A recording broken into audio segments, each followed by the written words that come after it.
My West Hollywood story is exploring the iconic boulevards, endless shopping, and beautiful galleries.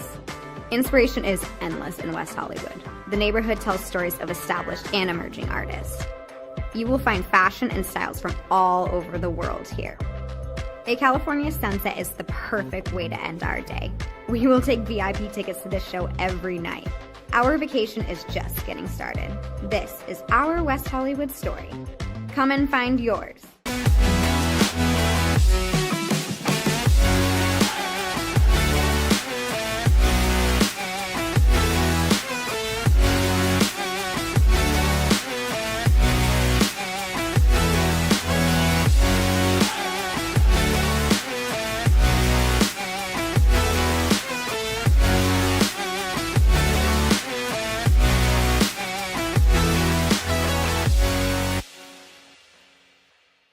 LA Galaxy belongs on the best surfaces.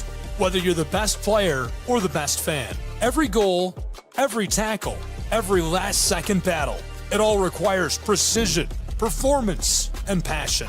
The LA Galaxy trust AstroTurf to provide the best surfaces, because champions deserve the best. AstroTurf, the official synthetic turf and hybrid field building partner of the LA Galaxy. My dad was a farmer. And when I saw him on a horse, the guy was bigger than life. One of the things that he had a hard time doing was showing the emotion. Maybe it was because the way he was raised, or believing that men provide and they don't struggle. But we all struggle. I want to show emotion to my kids. I want them to know when I'm happy, I want them to know when I'm sad, and I want them to see me working through things. The biggest reward I get from being a dad is watching my kids accomplish a goal, watching them light up. Nothing brings a bigger smile to my face. So I make my kids a priority. Whether it's hitting a baseball, a dance rehearsal, you name it, I'm there. They're gonna remember that they grew up loved. Be brave. Be there every day. And allow your kids to know that it's okay to struggle. That even dad doesn't know the answer sometimes, but we're gonna figure it out together.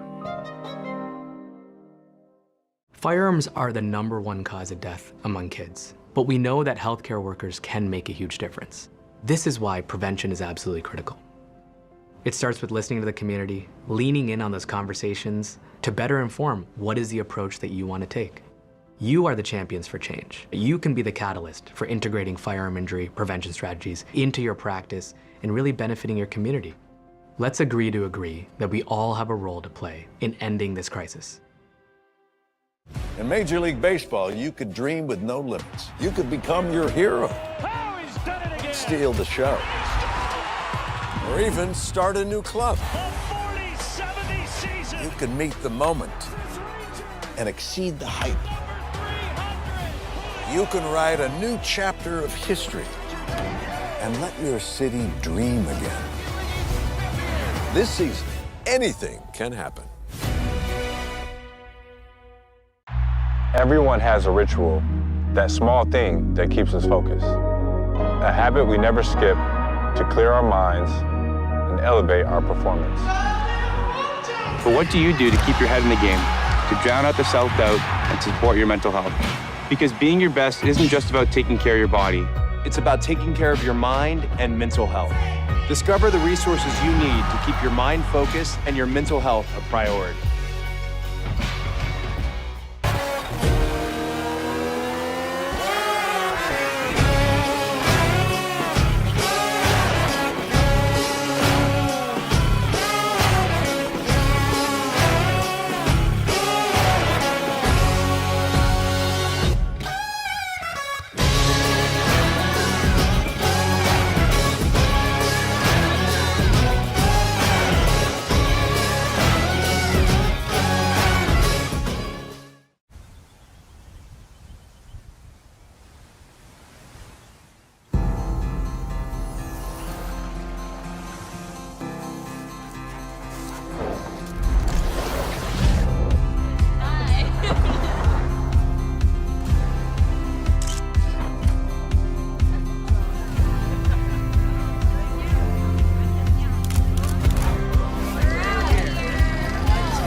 Our South Carolina story is told through love.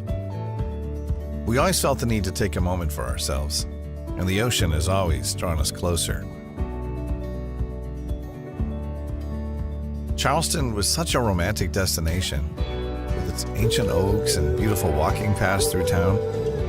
But we love hiking too, and Greenville gave us a perfect view. This is our South Carolina story. What's yours?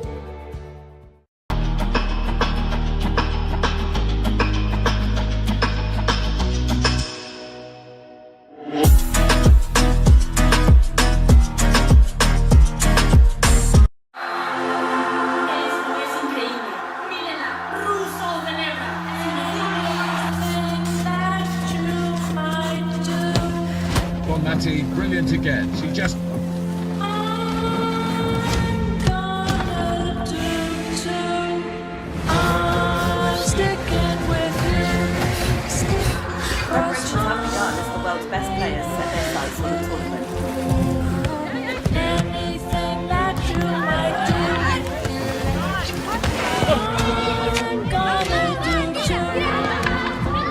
atmosphere is building here in the stadium, particularly this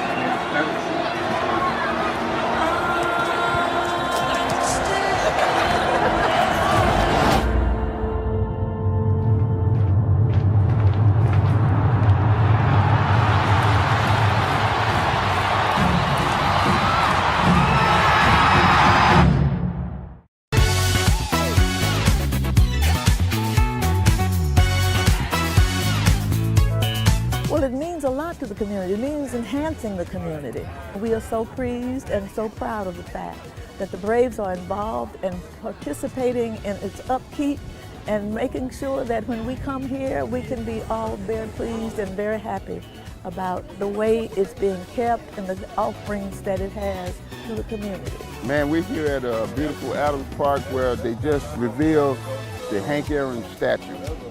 Again, the greatest of all time, creating opportunities.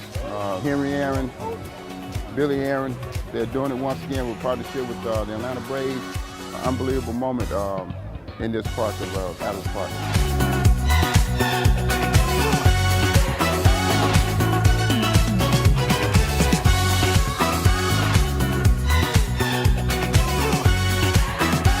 Big things for our kids, just to have the inspiration that, you know, maybe one day they can be the next Hank Aaron. So I'm really proud of what the city has done for the community.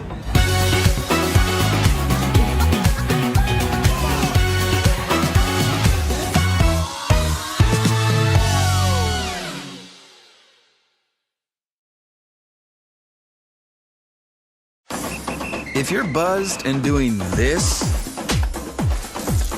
to make yourself feel okay to drive,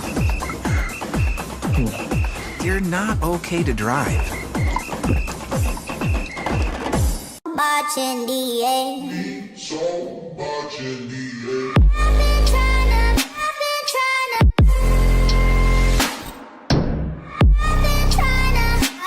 I'm scared.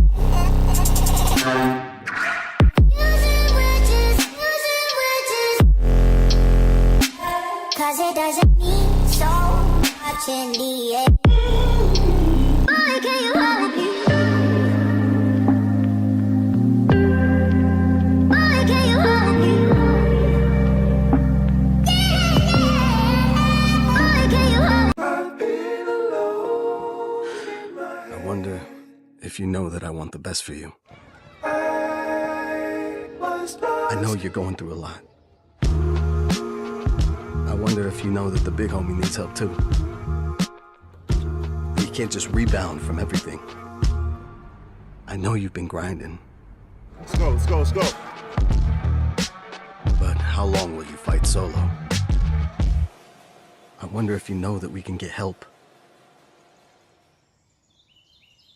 I wonder why we waited so long.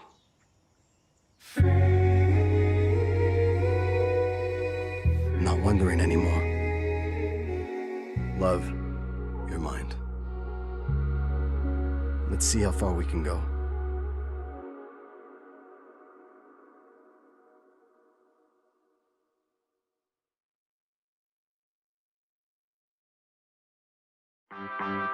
My West Hollywood story is exploring the iconic boulevards, endless shopping, and beautiful galleries.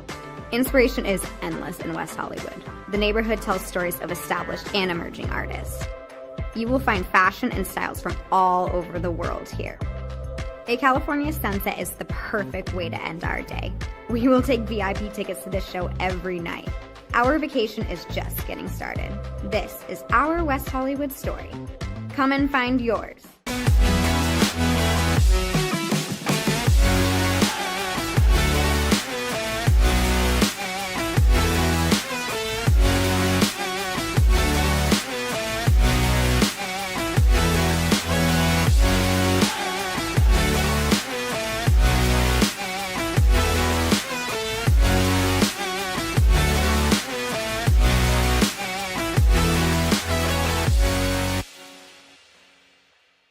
LA Galaxy belongs on the best surfaces.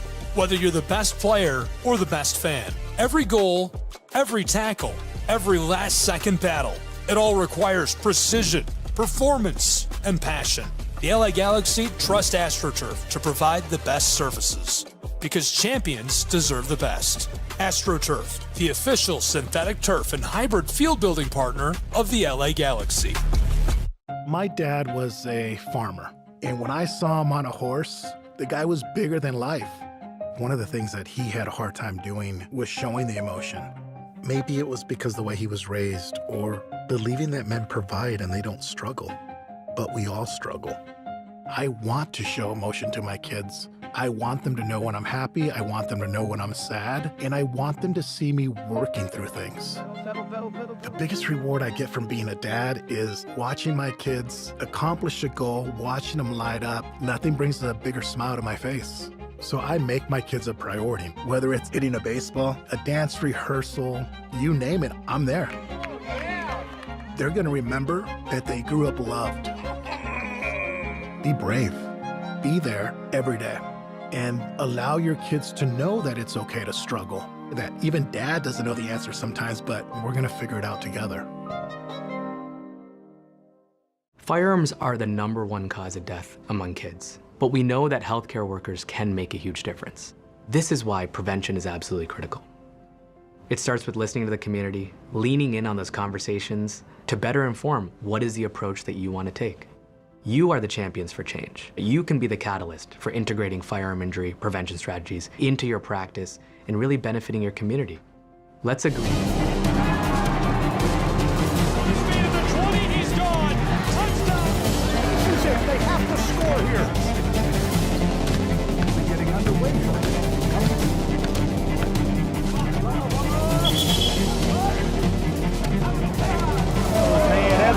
Walk off home run. Here's a shot to the right side. This is shaping up to be a strike on side two. Oh!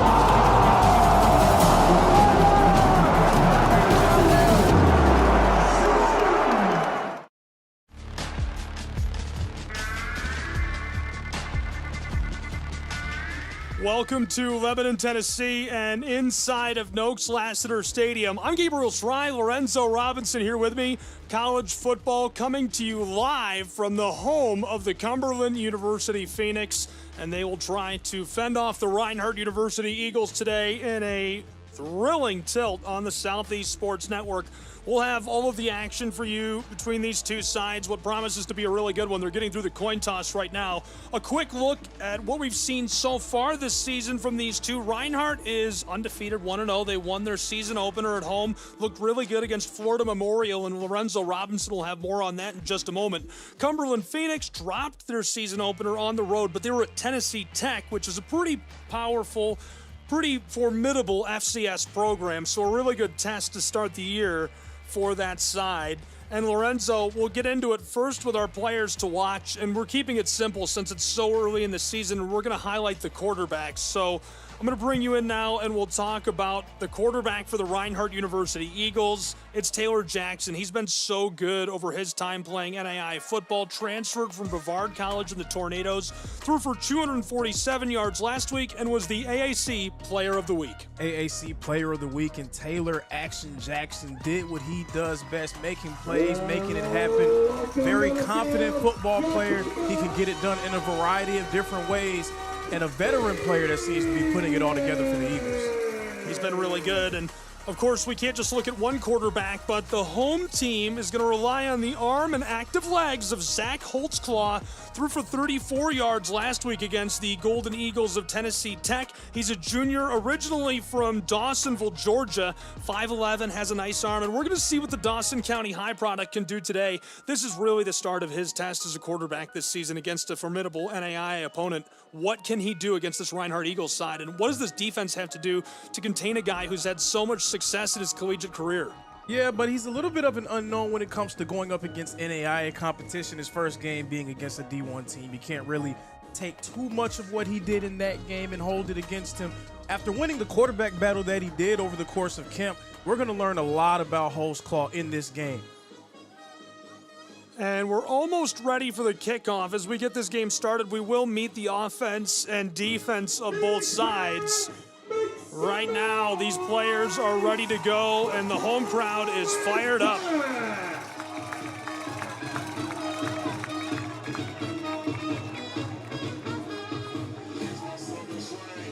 Letting us hear it early, the Phoenix will kick away to the Reinhardt University Eagles. The Phoenix are wearing their home burgundies on the right side of your screen. Down on the left, wearing their white road unis with navy pants. The Reinhardt University Eagles, after receiving the kick, they'll drive from left to right in this opening quarter. And the man back deep to return it for the Reinhardt Eagles, number 16, Tyrus McKee, a returning NAIA All-American, holds the NAIA record in return touchdowns. We're going to see if he can make magic happen yet again for the Eagles back deep. We're ready to go. The place kicker has the ball set on the 35-yard line of the Cumberland Phoenix. Welcome to Lebanon, Tennessee. If you're just joining us, I'm Gabriel Schreier here with Lorenzo Robinson. Thrilled to have you along for the ride as kickoff will put us underway between Cumberland University and the Eagles of Reinhardt, who are on the road from Georgia trying to topple this Tennessee side.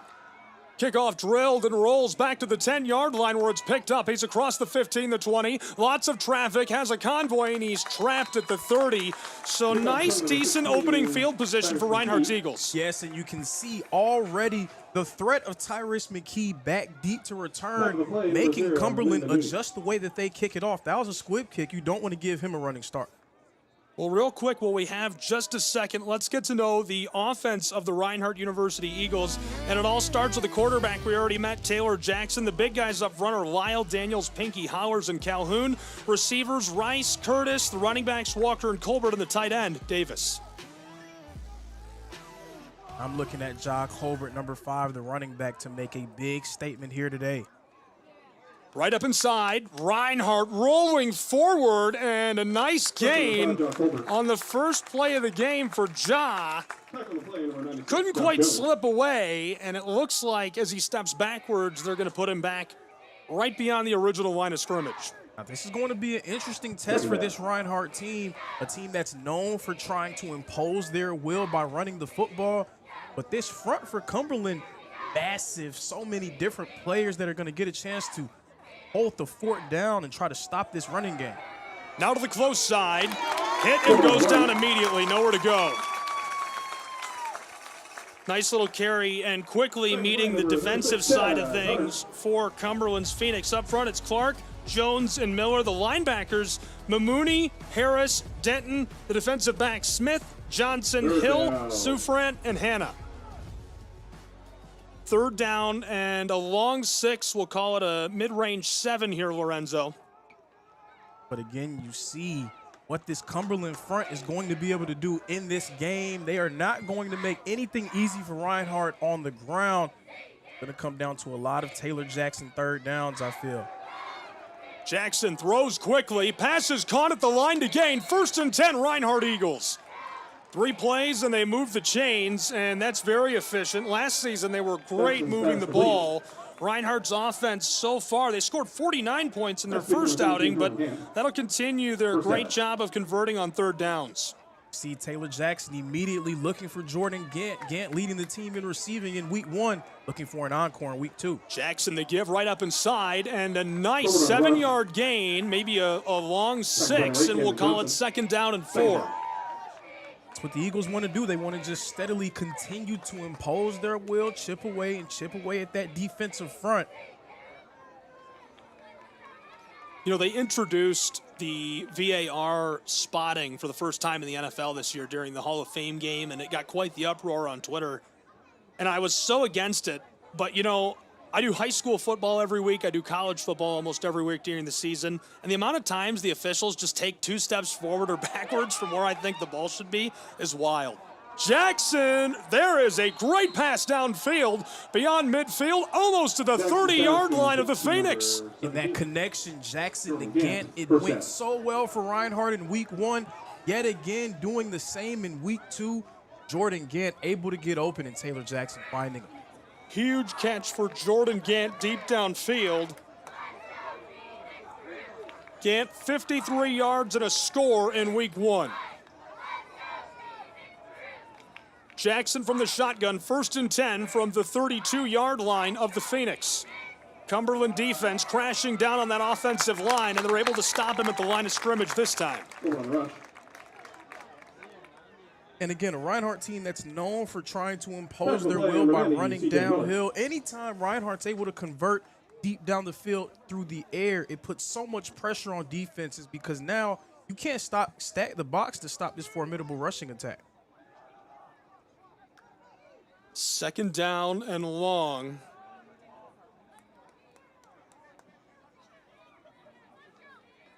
Reinhardt having both all-conference running backs in the backfield at the same time.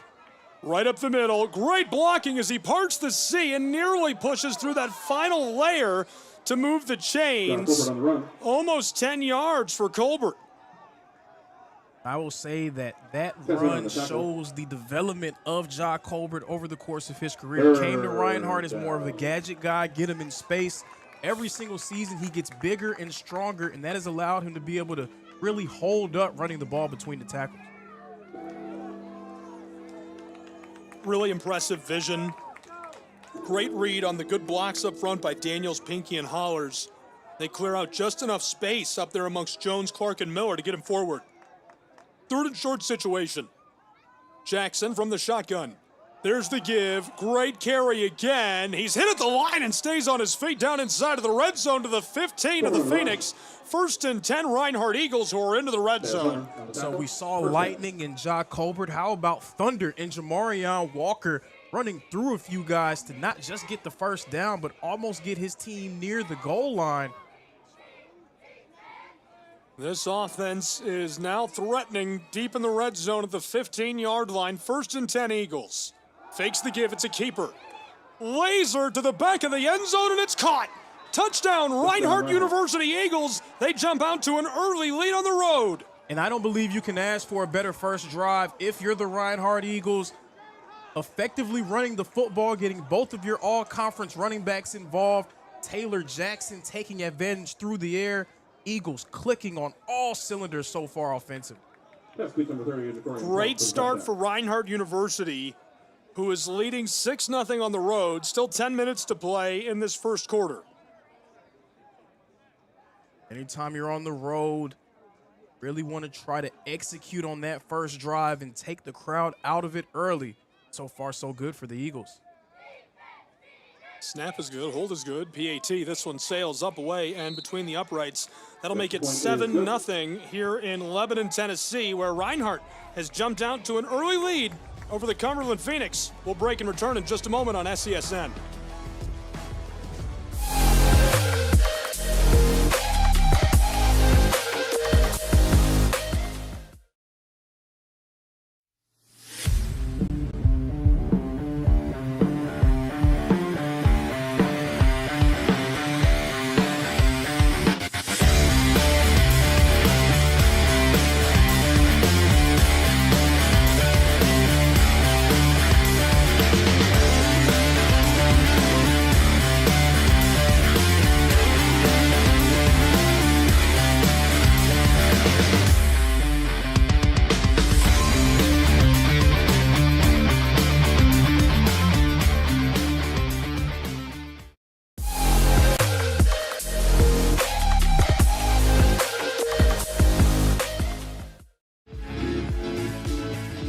11 in Tennessee. It's an early Reinhardt University Eagle lead, 7-0, with 10:03 to play in our first, as they march down the field and score right away, Lorenzo. Absolutely, and now we're going to get a chance to see this Cumberland offense take the field for the first time. Still looking for their first touchdown of the season. You would expect to see them come out with a lot of energy early on. This is sent away. Cumberland will work right to left. Bobbled on the goal line across the 10, 15, 20, 25, 30, 40. There's a flag down, midfield stripe, the opposing 40, and he's finally dragged down after a 60-yard return for the Phoenix. Will it stand? We'll see a little bit of laundry on the field, but Cumberland trying to flip momentum towards their side. Unfortunately for them, it does seem like it might go against the Phoenix. We'll see what the call is.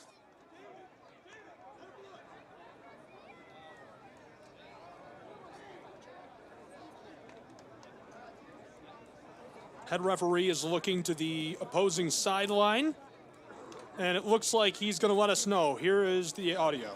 Holding on the return team. 10-yard penalty from the spot of the foul. First down.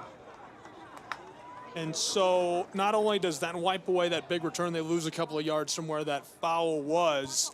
Really just mediocre starting field position after that, Lorenzo. Yeah, pretty normal starting at the 25-yard line. Definitely something that you did not want to see if you're a fan of the Phoenix. But now we'll get a chance to see if this offense can drive the full length of the field. Thus far this season, they have not been able to do that. Again, going up against Tennessee Tech, not an easy task for anyone in the NAIA. It's a crazy way to start the year. First and 10, Holtzclaw in the shotgun. Fakes the give and quickly whipped across. Caught, 5-10 yards, and that moves the chains on the first play of the game for the Cumberland Phoenix. And that was a great play call for Cumberland because they are built on the ground as well, just like Reinhardt. Cumberland last season, 4th in the country in rushing yards per game, but Holtzclaw getting it done through the air to move the chains. And this one is given to the left side, sliding off of would-be tacklers, a huge gain of 20 yards.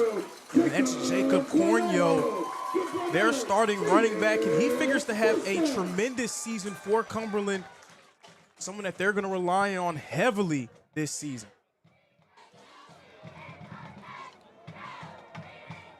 We'll see if we can meet the offense of Cumberland after this play. They're running the hurry up, but I was going to introduce you to the starting 11 on offense.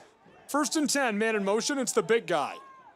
Holtzclaw from the shotgun, gives it left tailback. Nice blocking by the left guard and center. Stays on his feet across the 35 and tackled down.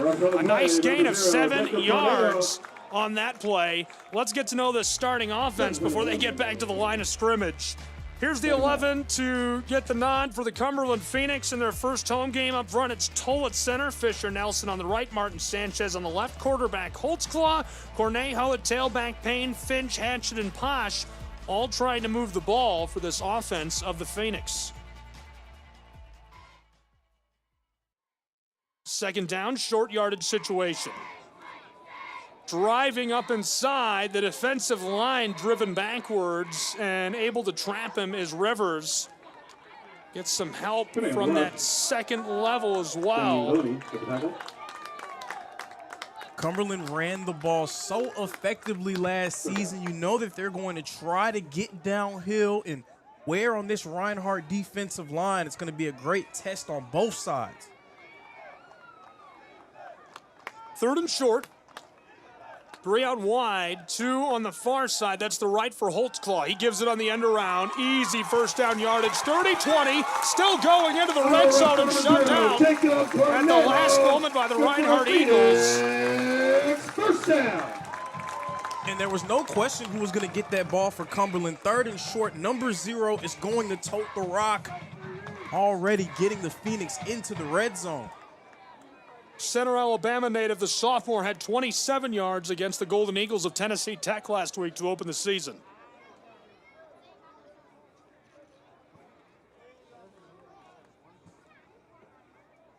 First and 10 from inside of the red zone. Cornejo takes it again, hit from behind, and able to roll forward for an impressive 5-yard gain, even as he's tackled down inside. He's a north-south runner. He's always going to try to fall forward for those extra yards. So if you're Reinhardt defensively, you got to hit him early and hit him often if you're going to be able to slow him down. Right now, he has dictated the physicality to the Reinhardt defense. Second and medium. Faked the give to Cornejo, and the toss is knocked incomplete on a great defensive play by Reinhardt. Put that right into the hands of his intended target, and Brighton Peters, the senior from Gadsden, knocks that one out.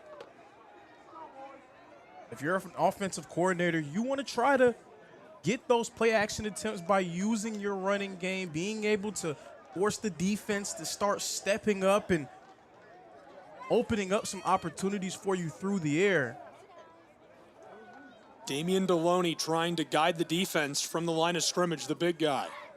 Third and medium. Holtzclaw from the shotgun. Pocket breaks immediately. Tossed. He's got room. Touchdown. Cumberland responds right away. It's a 1-point game. And that was a nifty little toss by Holtzclaw there. Just a little flick of the wrist, giving it to his man who runs it into the end zone. And early on, it seems like we may have a shootout on our hands, folks. Yeah, that's a quick start for these two sides, as it's already a 1-point game. 6:43 to play in our first. And the key word for every offensive attack when it comes to what they want to see in the first drive, execution. Snap and hold are good. This one is sent up away and between the uprights to make it 7-0 in Lebanon, Tennessee, between the Reinhardt Eagles and the Phoenix of Cumberland.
Back in Lebanon, Tennessee, between the Phoenix of Cumberland and the Reinhardt Eagles, where we're deadlocked 7 apiece.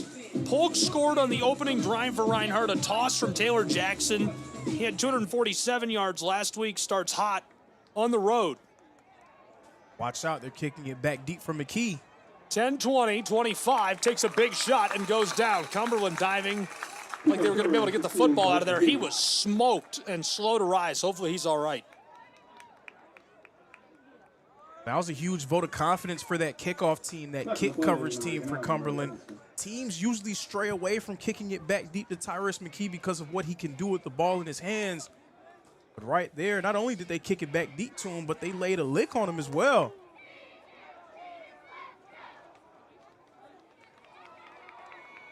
First and 10, Reinhardt Eagles looking to repeat the success of that first drive.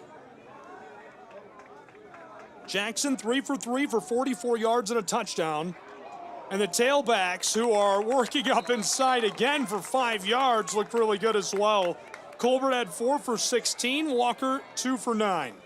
And that was Ethan Rice in at quarterback. Ethan Rice is an athlete for Reinhardt who masquerades sometimes as a quarterback capable of running the football between the tackles. Someone that comes in and gives them a different look at that signal caller spot.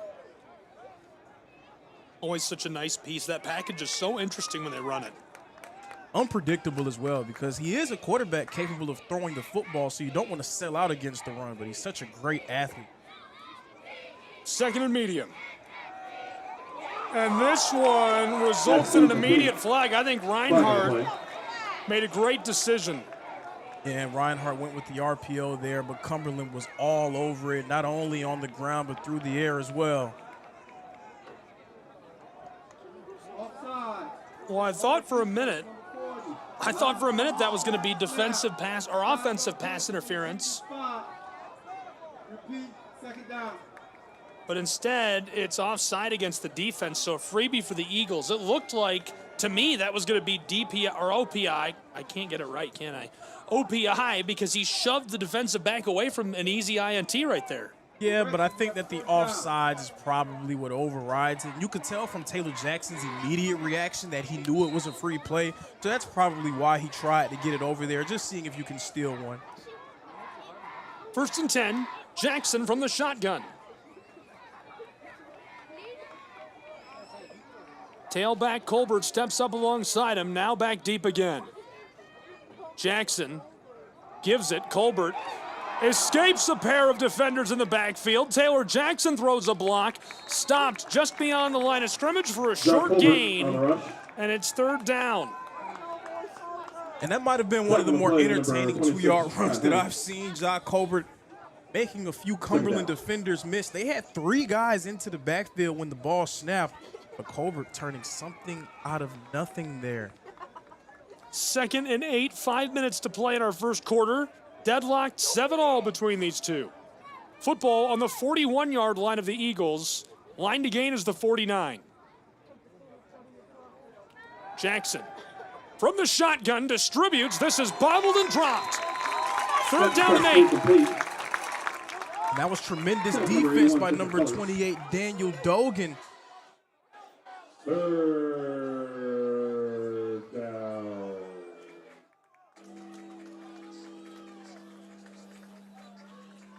Now, if there was an area for Reinhardt's offensive attack to improve upon from last season, it's definitely execution on 3rd down.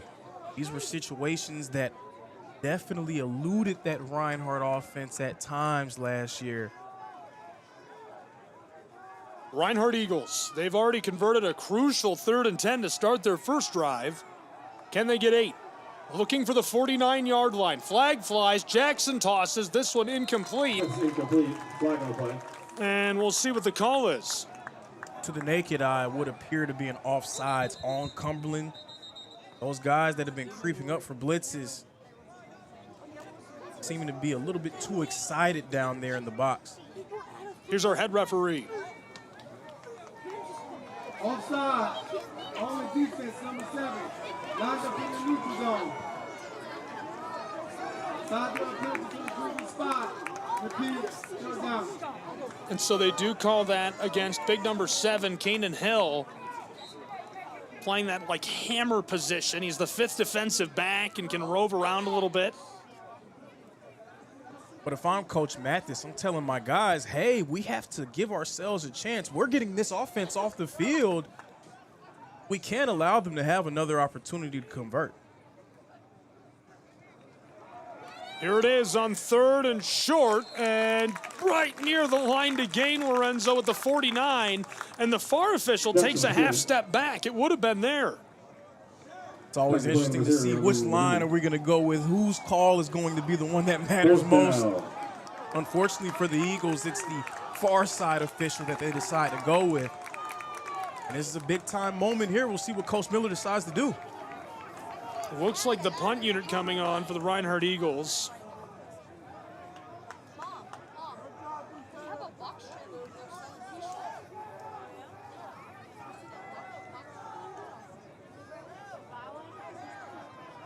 Coach Miller deciding not to go too aggressive here in the first quarter, playing the field position game. Punt is away. Rolls back over the 15, 10-5, stopped by the Eagles inside of the 5. Cumberland's touched the ball, and this one is fielded there. So he'll roll forward for a couple of yards. That was kind of awkward. And keep them out of the shadows of the goalpost. And it looked like Reinhardt may have downed it at the 1-yard line, and then the return man ripped it away from the defender and rolled forward for a few yards. Great job by him having the presence of mind to help his team get out the shadow of the end zone. Holtzclaw on that first drive, 2 for 3, 24 yards and a touchdown. All 24 yards taken up by, who else? Number 3 had a pair of catches, looked really good, Caden Hatchett.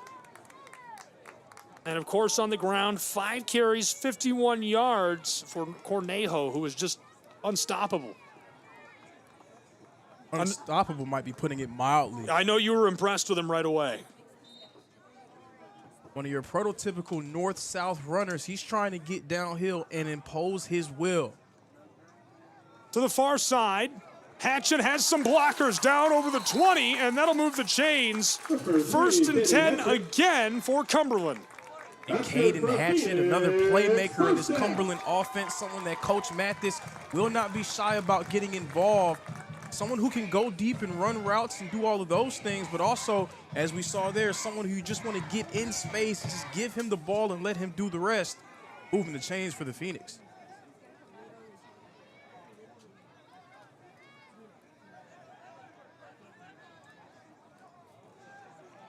First and 10.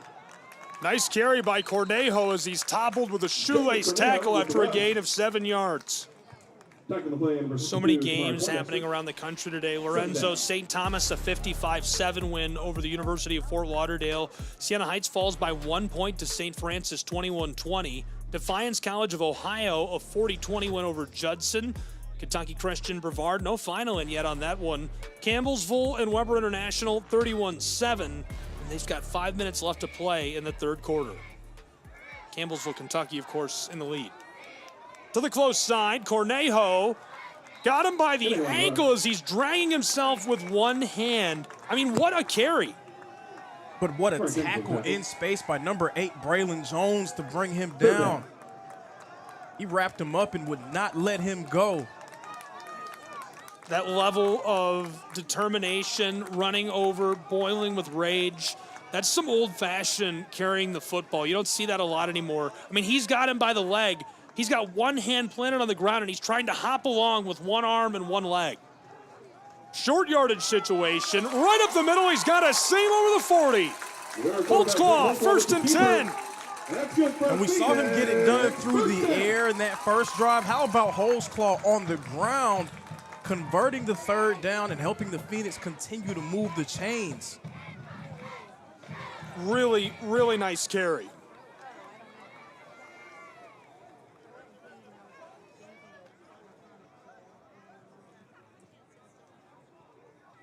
First and 10, Holtzclaw fakes the give, quick pass, caught, 5 yards, almost 10 as he dives over the midfield stripe, we'll call it 9. Down to the 48-yard line, they need the 47 of the Eagles to move the chains. And these are the type of series that are hard for defenders to continue to wrestle with, because it seems like play after play after play, we're just continuing to get on the line, come off, get on the line, come off. Getting it little by little, maybe what you need to do to force this Reinhardt team into some tough situations. Ole Miss came through with a 30-23 win over Kentucky. Cornejo gets the first down on a 4-yard gain. Clemson's losing to Troy right now. Troy unranked, Clemson number 8. It's 2016 with 3 to play in the third quarter. Really? Yeah. South Florida and Florida are within 1 point. It's 16-15. South Florida's got the ball with 5 minutes to play. That doesn't surprise me. South Florida's pretty. South Florida Bulls are fun. But Clemson, wow. Hang in there, Clemson. Hang in there. Sorry to any Clemson fans watching at home. Hang in there, Clemson fans watching at home. First and 10. They're not going to run a play here. It's a lie. That will end our first quarter from the campus of Cumberland University in Lebanon, Tennessee. It's 7-7 after 1 quarter of play between the Eagles of Reinhardt and the Phoenix of Cumberland on the Southeast Sports Network.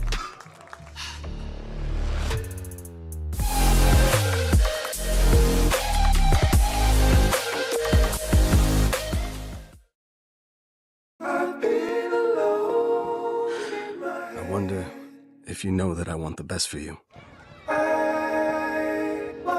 I know you're going through a lot.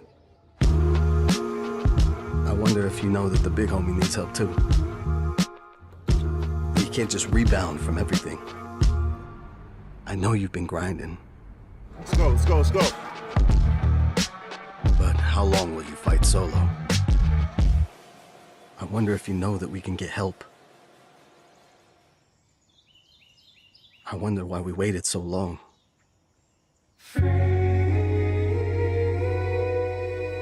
Not wondering anymore. Love, your mind. Let's see how far we can go.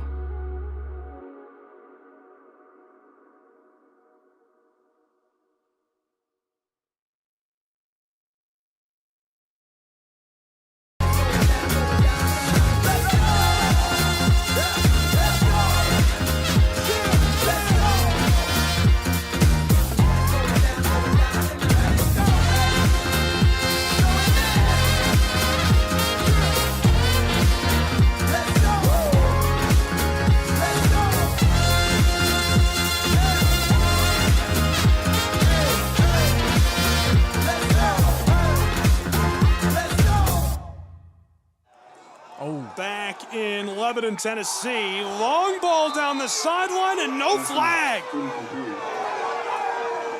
I don't think the Cumberland Phoenix fans like it.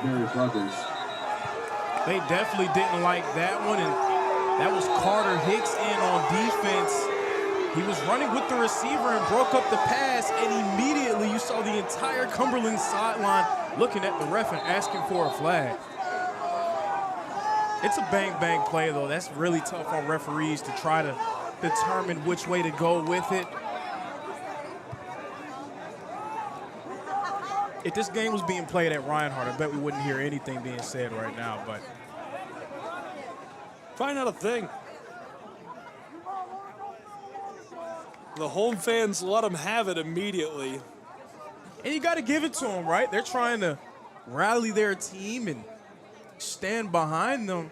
They see the entire sideline saying the same thing, so at least we see the Phoenix and their fans all on the same page. Here's the snap, Holtzclaw, quick throw. This one is incomplete, and maybe better for him that he dropped it. He would have lost his helmet right there. And that was 2 passes in a row for Cumberland. But when I have a running back running the way that Cornell has been running throughout this game, I try to get him involved early in series. So curious about the decision there to take him pretty much out the game in these first 2 plays. Take the ball out of his hands. Got a player slow to rise. Hopefully he's all right. Talked about a couple of scores in the NCAA and NAIA around the country. Ohio State was able to handle Grambling State today, hold off the 70-0 win. Just hung in there down to the wire in that one. Hanging in the balance always. Tennessee also really had to hang in there against the Bucks. 72-17 against East Tennessee State. Nip and tuck. We just, AstroTurf just took a brand new field over there from the MLB Speedway Classic in Bristol, Tennessee, and retrofitted it to be brand new for their baseball team. Congrats to them. Ready to get back underway. Holtzclaw on 3rd down. Great throw over the middle. That'll move the chains. What a toss. What a snag. And again, we see Caden Hatchett getting involved. He took a jet sweep for a first down earlier in this drive. Now moving the chains with the reception.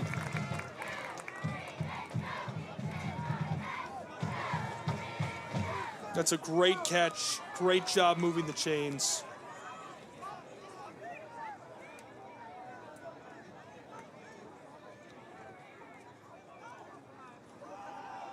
Holtzclaw gives it. Cornejo brought it back to the close side and tried to make a move and goes down. So a short gain for the Phoenix just beyond the line of scrimmage. They'll get 5. But runs like that is why I would try to get him involved in early downs, because so far, every time he touches the ball, it's a guaranteed at least 4 yards. You can't ask for a better start to the series than that.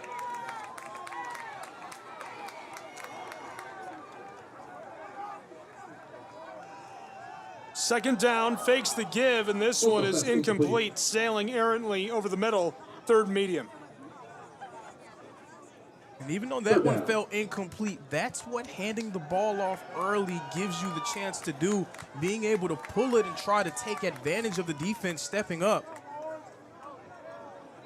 Deadlocked at 7, 13:30 to play in our first half. The Phoenix, third and medium from just beyond the Reinhardt 30. End around, he's got the blocker in Cornejo. Hatchett runs over a man. That should move the chains. 1st and 10, Cumberland. And Nick Saban had a saying years ago, when you get into tough situations, third downs, red zone, goal line situations, you're not thinking of plays, you're thinking of players. Getting that ball to Caden Hatchett on third down seems to be a recipe for success thus far for Cumberland. Couldn't agree more. That's worked very, very well for them thus far.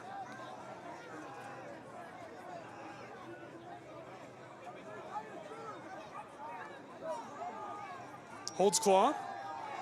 Laser rainbowed for the end zone, and the flag looks like PI against the Eagles. Markel Sutton is all over him, staying with him, hassling Isaiah O'Neal, the sophomore from Franklin, and the flag hits the turf. It's actually going to be number 3, Brighton Peters, it looks like, at corner in for the coverage. It seemed to be hand fighting going both ways, but that flag came out very early, so the ref extremely convinced that Peters was the one who initiated the contact.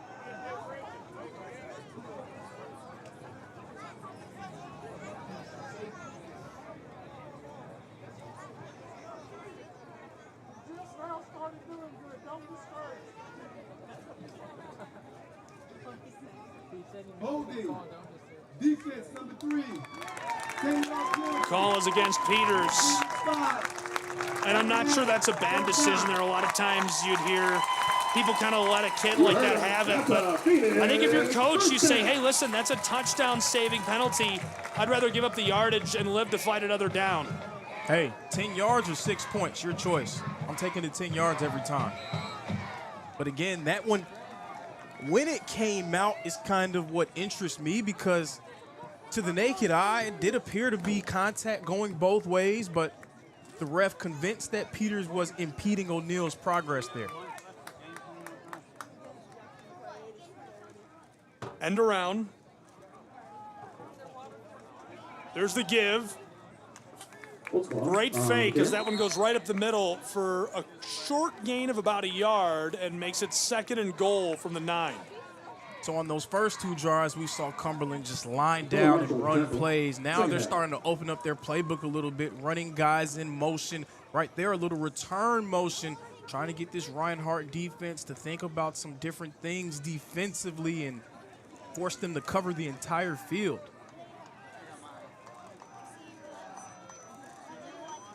Second and goal. Cornejo right up the middle, almost gets to the 5 as he's dragged down at the 6. Again, great blocking between the tackles by Martin, Toll, and Fisher, who dig out some space from Sanford. You've got Deloney down in there, and of course Rivers making life difficult. But Cumberland, they're not shy. They're going to try to run right at this Reinhardt defensive line. Again, a team that was 4th in the entire country in rushing yards per game a year ago. Holtzclaw for the end zone, and it's batted away by Peters. So it'll now become 4th and goal for the Phoenix, who send on their kick unit. And a touchdown saving play there from Brighton Peters. He got called for that flag earlier, but he saved 2 touchdowns, you could say, on that drive, saving it with that pass interference early on and then getting the PBU. I agree, and the senior out of Norcross doesn't have anything on the stat sheet for 2025 yet, but that's a big player in a lot of different ways for Reinhardt. We may look back on this series as the most important series of the game for that Reinhardt defense. Chipped, sailing, and this one is going to go up and through the uprights to make it 10-7 with 11 and a half to play in our first half. The lead is into the hands of the Phoenix.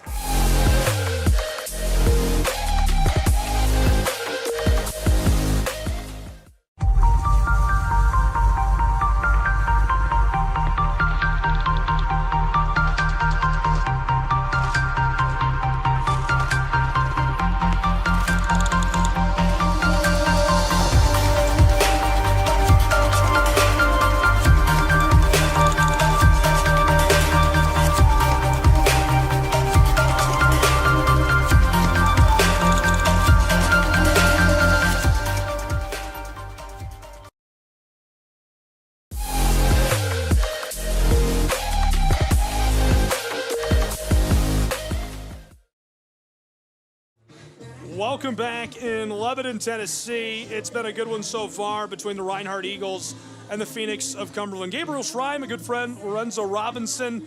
Lorenzo, thank you for being with me on the Southeast Sports Network. I know you covered week one. Florida Memorial tried to storm back against Reinhardt. Tell me about the tenacity of these Eagles. Yeah, Reinhardt got off to an early, fast start, 42-6 in the third quarter. It seemed like they were going to cruise to an easy victory. Maybe relaxed a little bit, took their foot off the gas, allowed Florida Memorial to make their way back into the game, but they were able to close it out. Return man cuts at the 25, across the 30, spins for the 35, still driving forward as he gets just over the 35 to the 37.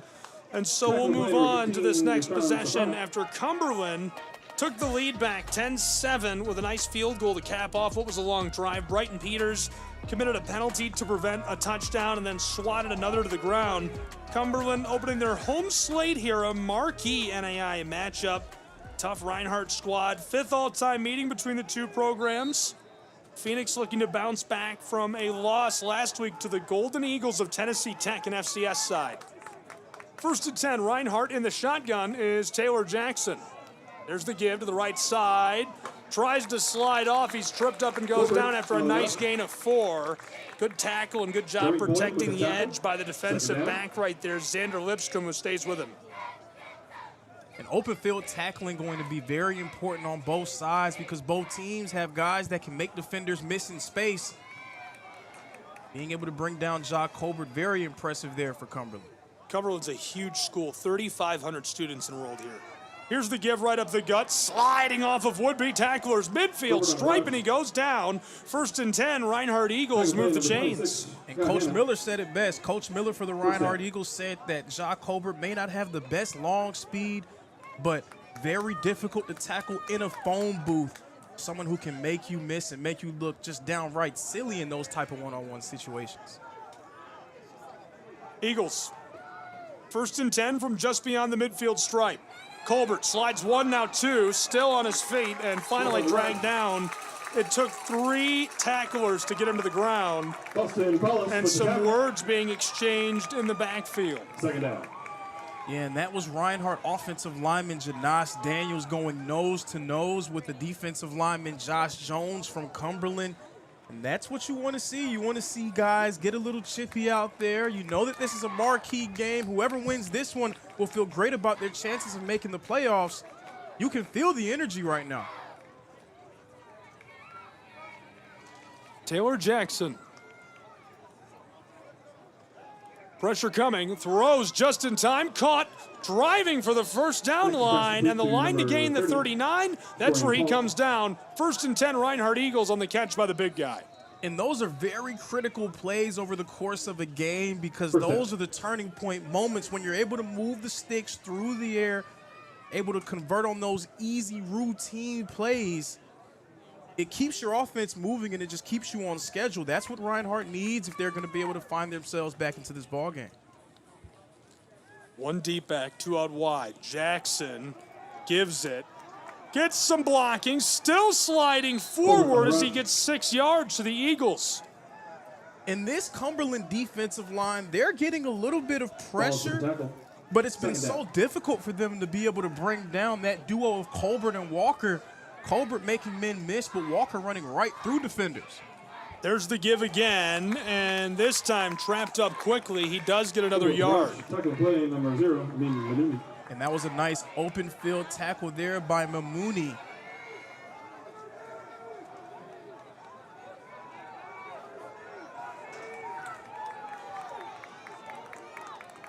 Reinhardt making a couple of changes. 3rd and short yardage situation.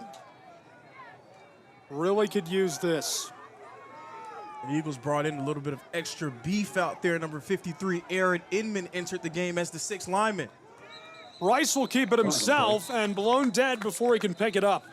Would have been good to go if not for the flag. False start. False start will be against Reinhardt's Eagles. They're going to move him back a couple of yards. And that's always the danger when you run those plays and you're trying to get down on the line as fast as possible. We're trying to just snap and go. sometimes it can lead to miscommunication, and the Eagles a little bit too much movement along the front lines. Reinhardt had 181 rush yards in week 1. Looks like they'll be forced to go to the air on this 3rd down and 7 situation. Still Ethan Rice at quarterback. Runs that same play. He's trapped and dropped right at the line of scrimmage. No gain as it's a very nice play inside by Cannon Johnson, the safety. And Ethan Rice was in at quarterback for Reinhardt there. And you know when Ethan Rice is in the game, the entire playbook is open. The quarterback run option is there. You see, that's the lever that Coach Miller and his squad pulls. Unfortunately for them this time, it does not lead to success.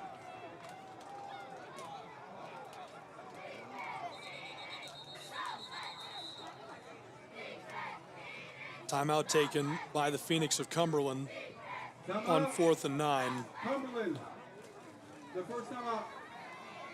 We'll keep it here as they do take a timeout. So much great action around the country in NAIA, NCAA football. Lorenzo, our game has been really good so far. 10-7 the lead, 3 points in the pocket of Cumberland and the Phoenix.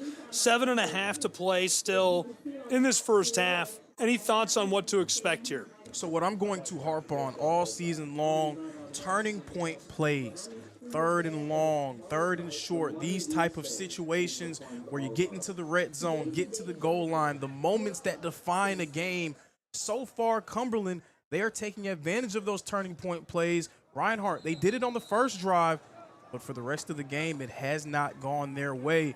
We'll see if Cumberland can continue to win on those turning point plays. Both of these teams receiving votes.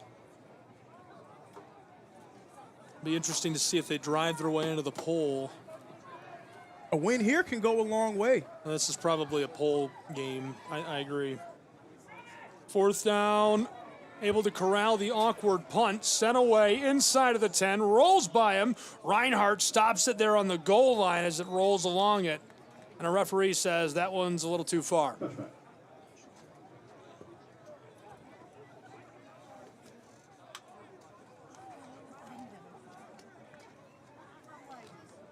What route does Cumberland take here? Are they going to try to continue to impose their will on the ground, or will we see more of what we saw on their last drive, opening up that playbook and getting some of their playmakers in space?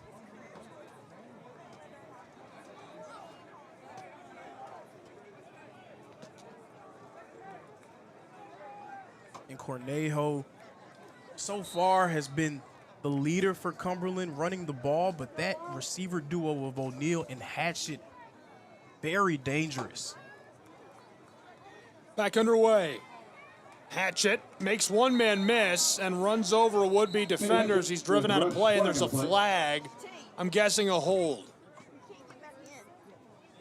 It's so hard to block along the edge. These guys so fast defensively. Right there, it might seem like a little bit too much jersey. Holding on the offense. Number 30. 10-yard penalty from the spot of the foul. Repeat, first down. So they move him back and repeat first down. 7:10 to play in our first half. Reinhardt leads this all-time series 3-1. This is the 5th ever meeting between the Eagles and the Phoenix. But that 3-1 mark, a little bit misleading, I would say, because they haven't seen each other in 9 years. This is not a typical matchup that you see, which just adds intrigue to it. Right up the middle, rolls over a defender. They came together with force as he gets back to the original line of scrimmage, and it's 2nd down. And that was the quarterback, number 1, Jalen Abston. He's someone that provides them a different look. He had 36 rushing yards against Tennessee Tech last week.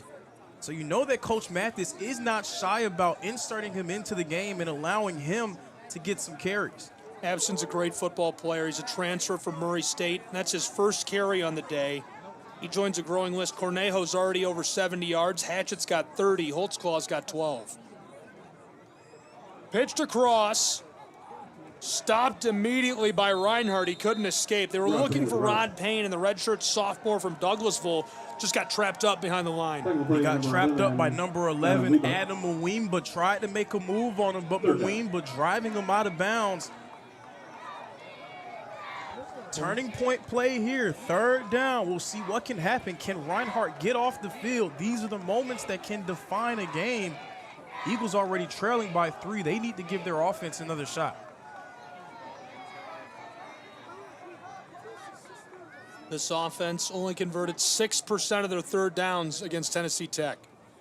3rd and 7. Ball's on the turf. Picked back up off the grass. Climbing up in the pocket. He's in trouble and sacked by Reinhardt.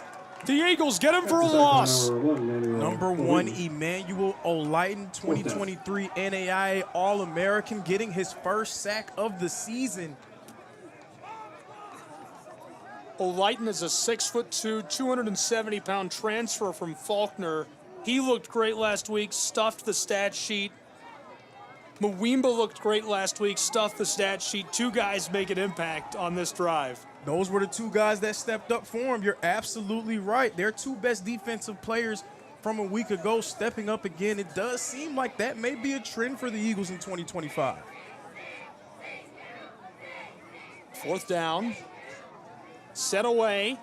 Just beyond midfield at the 46. Return man shimmy, shakes midfield, 45, 40, 35. Runs the spin move, fighting for the 30. Stays on his feet for a moment, and finally dragged down by the Phoenix. But what a tone-setting return. Special teams always plays at impact, but when you can return the ball like that, this will be the best starting field position of the day for either team. Tyrus McKee got the ball all the way down to the 30-yard line, and if I'm Cumberland, I'm breathing a sigh of relief. Because every time he touches the ball on returns, you're just happy that he doesn't take it all the way. But Reinhardt will absolutely take having great field position to start their next drive. Jackson, 4 for 5, 56 yards and a score. On the ground, 32 yards for Colbert, 17 for Walker, and another 5 for Rice. And the flag flies before Reinhardt can take the snap, and fingers being pointed. Look at the big guy. Wasn't me, wasn't me. Yeah, that was Wooden's Pierre Lewis violently pointing at that Reinhardt offensive line. I love it. He's out of Lincoln. A transfer from Lincoln, rather. A redshirt junior from North Miami High School. Pierre Lewis, I love that. Just, it wasn't me. Look, it's right here. Pierre Lewis is massive, 6'3", 395 pounds, a load up the middle for Cumberland. A load might be an understatement. That's a big man. The understatement of the century. 1st and long, Rice is smoked in the backfield. Dragged down for the sack, and again in the backfield, it's the safety, Cannon Johnson. Number 8, Cannon Johnson. That's huge. He's leading the team in tackles. Already had a tackle for loss. Add a sack to that, and he's got 5 solo tackles today. So now we're starting to see this Cumberland defense up the aggressiveness here. Johnson coming all the way from his safety spot to come up with that sack. 2nd down and forever for the Reinhardt Eagles. They're showing pressure from the blind side, tossed into a defender's hand and batted down. Cumberland starting to heat up Taylor Jackson, increasing that pressure. What that can do is it now gets in the head of the quarterback. He's thinking about where's this guy coming from, where's that guy coming from, and it takes his attention away from anything happening downfield. Jackson, to that point, had a 240 QBR and was 80% passing in our first half. Now with just under 4 minutes to play in half number 1, 3:52 on the clock, 10-7 lead in the pocket of the Cumberland Phoenix. 3rd down and a country mile here in Lebanon for the team from Waleska. Can Reinhardt convert? Jackson picked Florida Memorial apart, so not a surprise to see Cumberland take some drastic measures to slow him in this air attack. Blitz coming. It's the big guy, Rice. The screen pass incomplete. 4th down, Reinhardt decision time. Kind of an awkward spot on the field. Do you punt it here? I would punt it here. I'd play the field position game, but how about that Cumberland defensive line stepping up?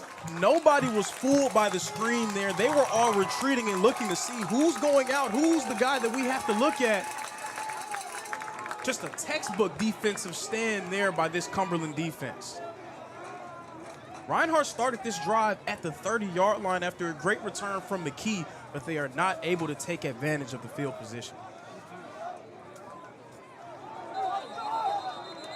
And a flinch. Wow, more free yardage for the Phoenix. As you can hear, the home crowd is feeling it. And that's going to go against number 25, Brandon Payton. Ball start on the kicking team. Number 21, 5-yard penalty. Still 4th down.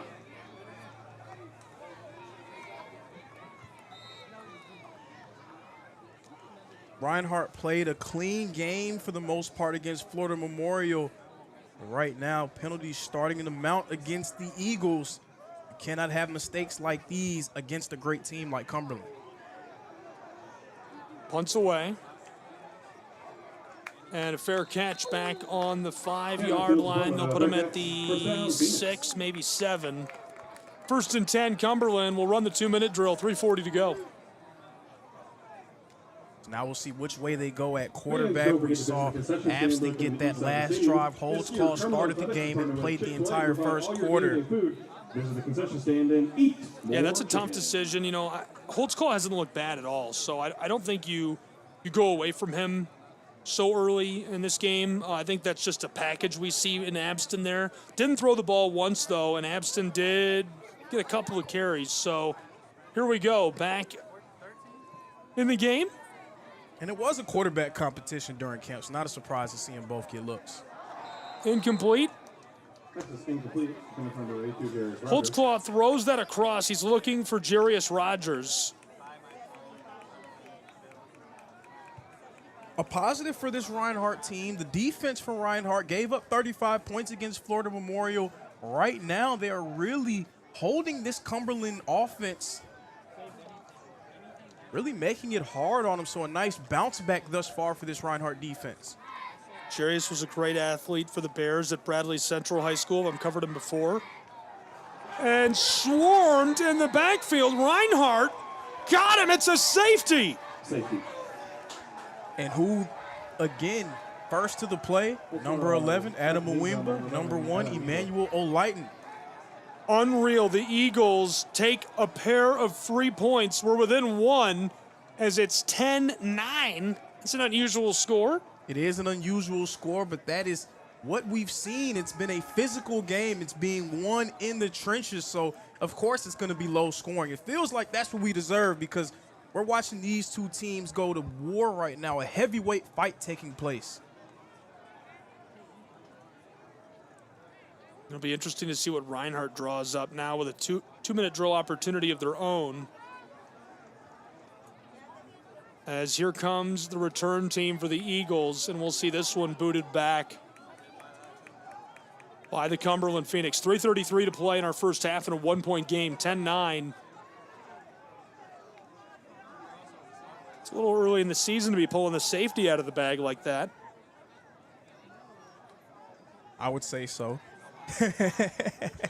But that's why you play the field position game. If you're Coach Miller, you trust your defense to be able to get a stop, and not only do they get a stop, they add some points to the board, which definitely helps you with the way that your offense has struggled in this second quarter. Lighton and Sanford both have been in the backfield.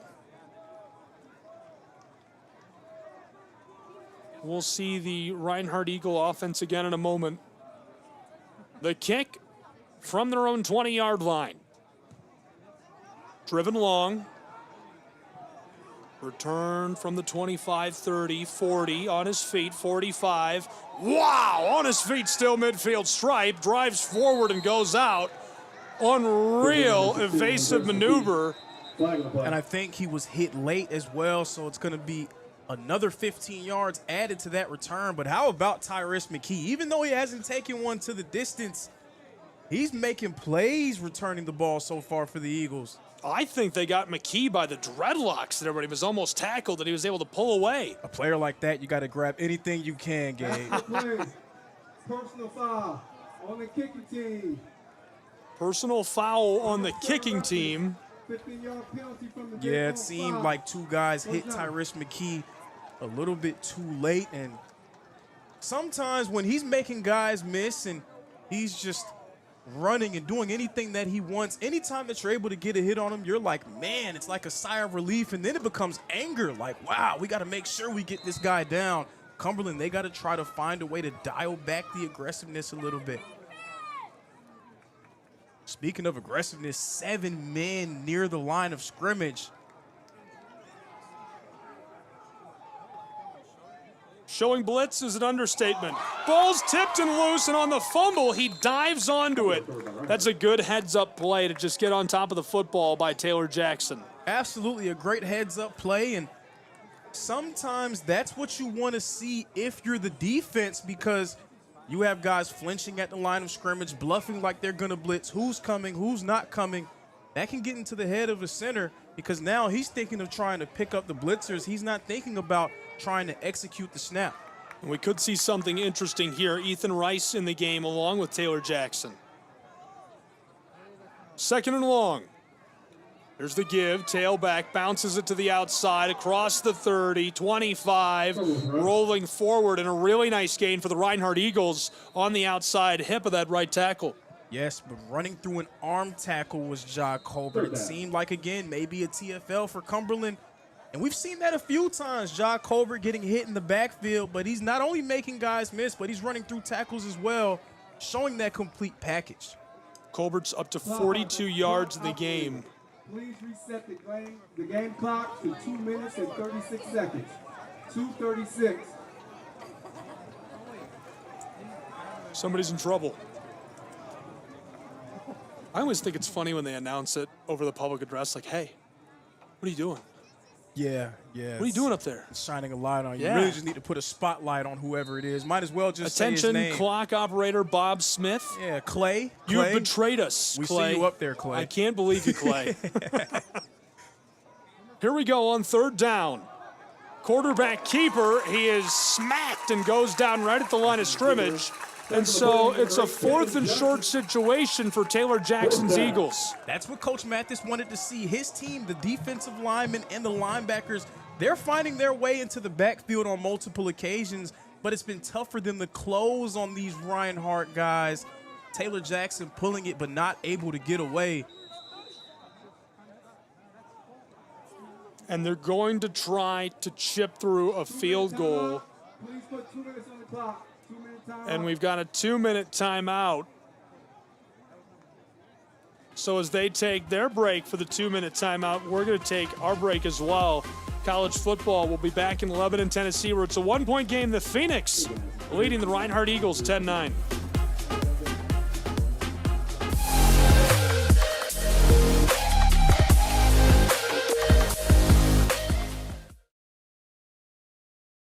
Is it time yet? It's time. Punch down time for dinner. Oh, terrific. Pasta dinner. Donating pet food is one of the many ways you can help families in your community. Pets and people belong together. Learn more at petsandpeopletogether.org.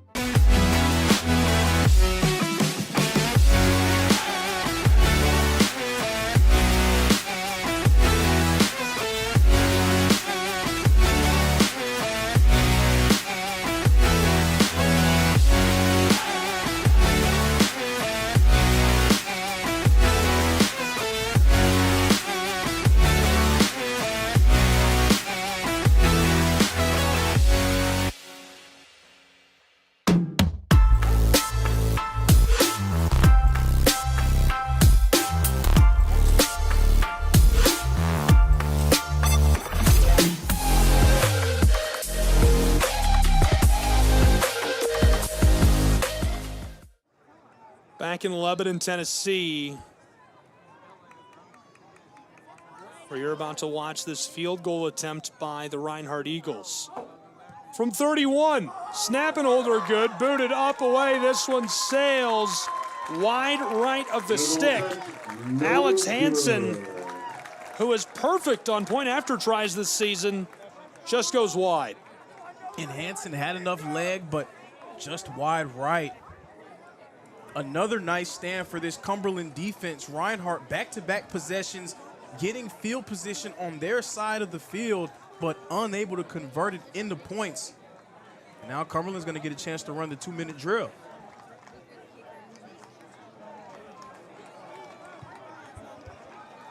So Cumberland will take over right near the 20-yard line. 1:54 on the clock in Lebanon. Right up the middle.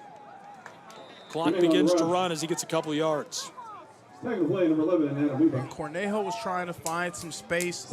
Adam Mwimba stepping up into the hole and getting a nice hit on him. That's what it's going to take. You're going to have to meet him in the hole and finish when you get there.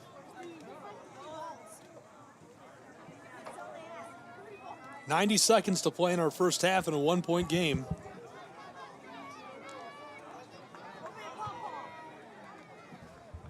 Second down and 9. Holtzclaw rolling. A laser downfield is picked off by the Reinhardt Eagles at the 40-yard line. Back to the 30, and he's bowled over. A huge INT for Reinhardt.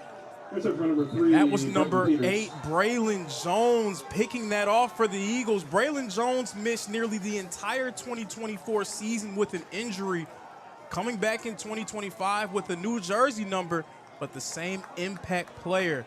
Great job by Jones on the interception.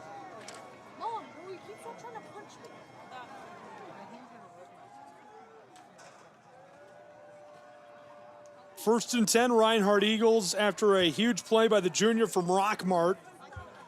Recovered a fumble in week 1, so you can pretty much credit the turnover differential to him so far. This will be the 3rd consecutive drive that Reinhardt is going to start on their side of the field, on the Cumberland side of the field, rather. So we'll see if they can convert this time.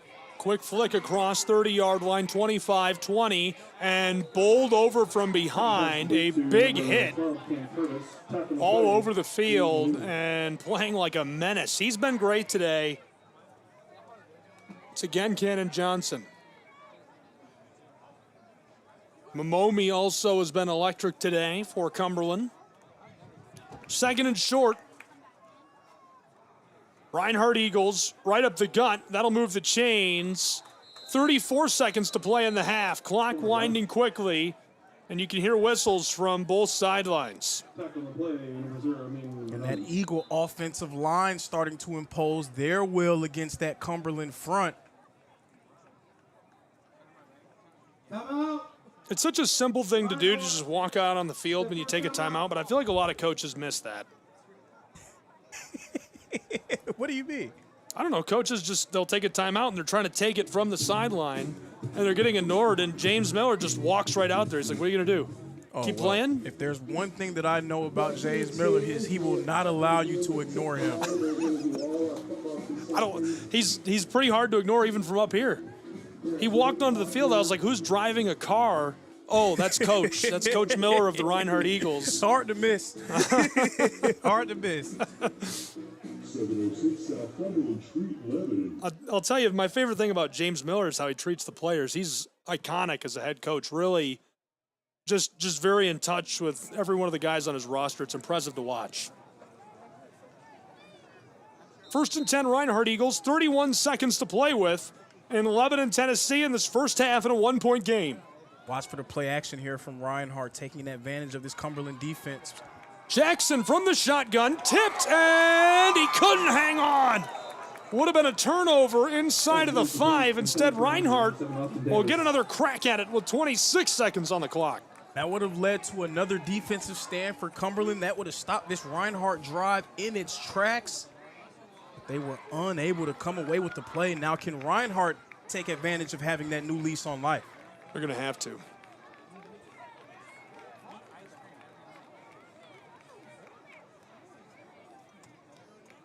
Reinhardt Eagles, 4 out wide. Cumberland again showing pressure. They've been more aggressive here in the second quarter defensively. Colbert alongside Jackson.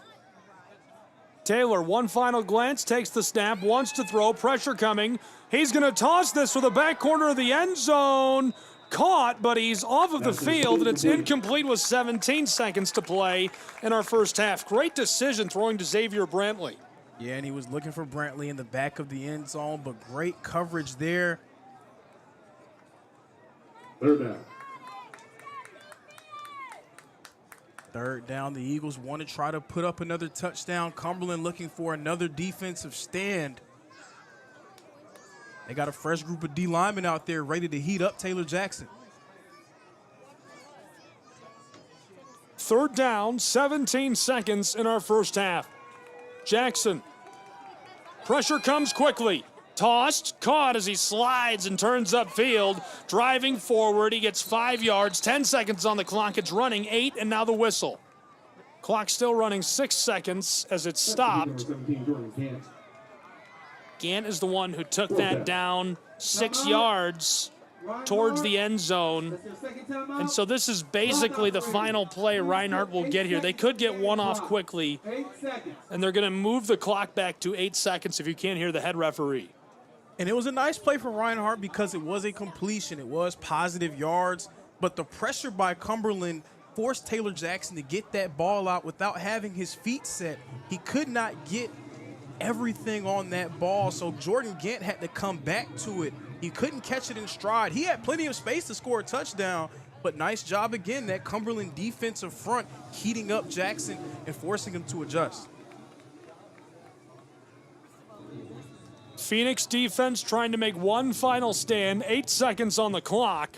In a 1-point game in this first half, they need to hold Reinhardt out of the end zone probably one final time, but instead, here comes the field goal unit for a gimme. This is basically a PAT for the man who's perfect on those this season. These two defenses have been so stout that any points that you can get, you'll take them. You don't need to be too aggressive going for the score. You want to go into halftime with the lead. That's what Coach Miller's thinking here. And Cumberland has elected to ice the kicker. Timeout. Cumberland. That's their second timeout. I like the call by the Phoenix there. You got that timeout, use it up, try to ice the kicker. You know he can hit those PATs. If you're up on his stats, he's, like I said, perfect from that range to start 2025. You might as well use the timeout. Use it or lose it. You can't take it with you. It doesn't go with you after half, so just go ahead and burn it. See if you can force Alex Hansen to think a little bit harder about the kick before he attempts it. Exactly. You got it. You can't take it with you. You might as well use it up. See if you can ice him. If not, at least you tried.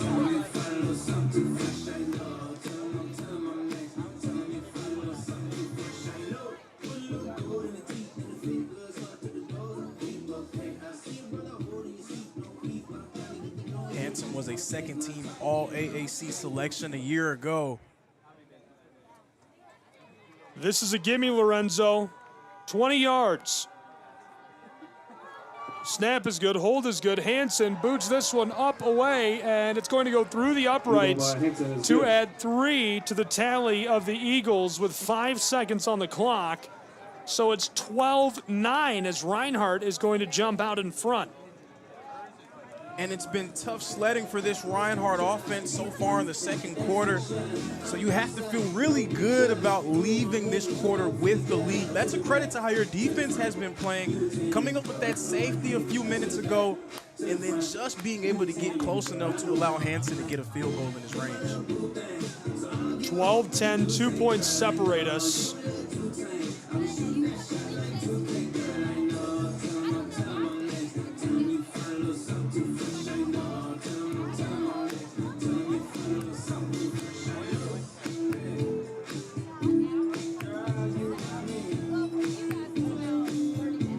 And the kick team is on for Reinhardt. Maybe just the kickoff here. We'll see what Cumberland decides to do. I'd be surprised if Reinhardt kicked it back deep here, so this will probably be a squib kick. You want to keep it in the field of play, force Cumberland to use some of the 5 seconds that remain on the clock.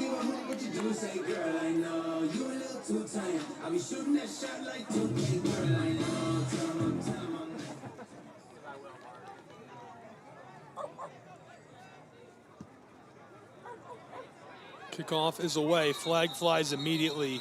Flag in the play.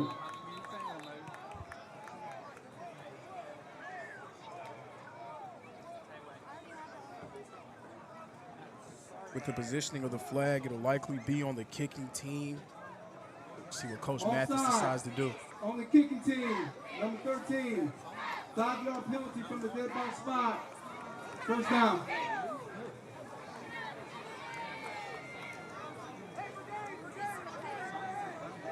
Not a whole lot of time to work with for Cumberland. Cumberland has decided to assess the 5-yard penalty at the re-kick. Yeah, I like the decision of the re-kick there. It's just an obvious call. I do too, because now 5 yards back. Are you going to try to go for that sky kick again? That sky kick may lead the ball to being at the 40 or the 45-yard line, and that's well within Hail Mary range. Could be forcing Reinhardt to do something different when it comes to kicking. Just adding a little bit of intrigue, I would say, to the kickoff. I like to use the word intrigue there.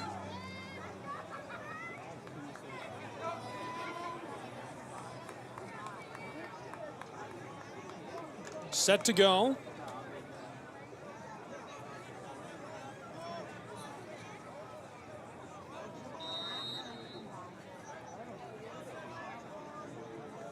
Five seconds on the clock.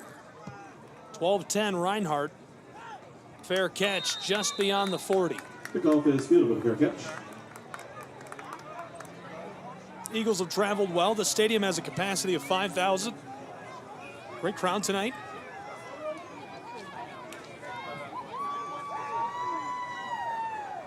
Great crowd indeed. It's been a tremendous atmosphere here in Lebanon, Tennessee. The Cumberland Phoenix faithful, they have come out in droves to support their squad.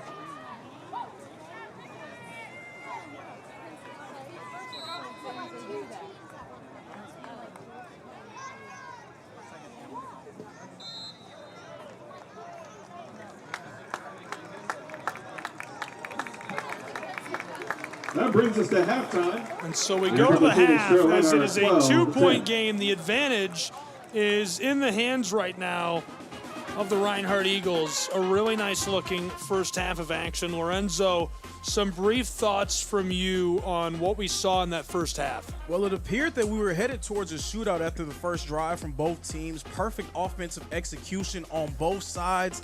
Both defenses really settling into this game and dictating the pace. Reinhardt scoring on the defensive side of the ball. So far, that's the difference. 12-10, Reinhardt leading as we go to the half, and we'll return in just a moment from Lebanon, Tennessee.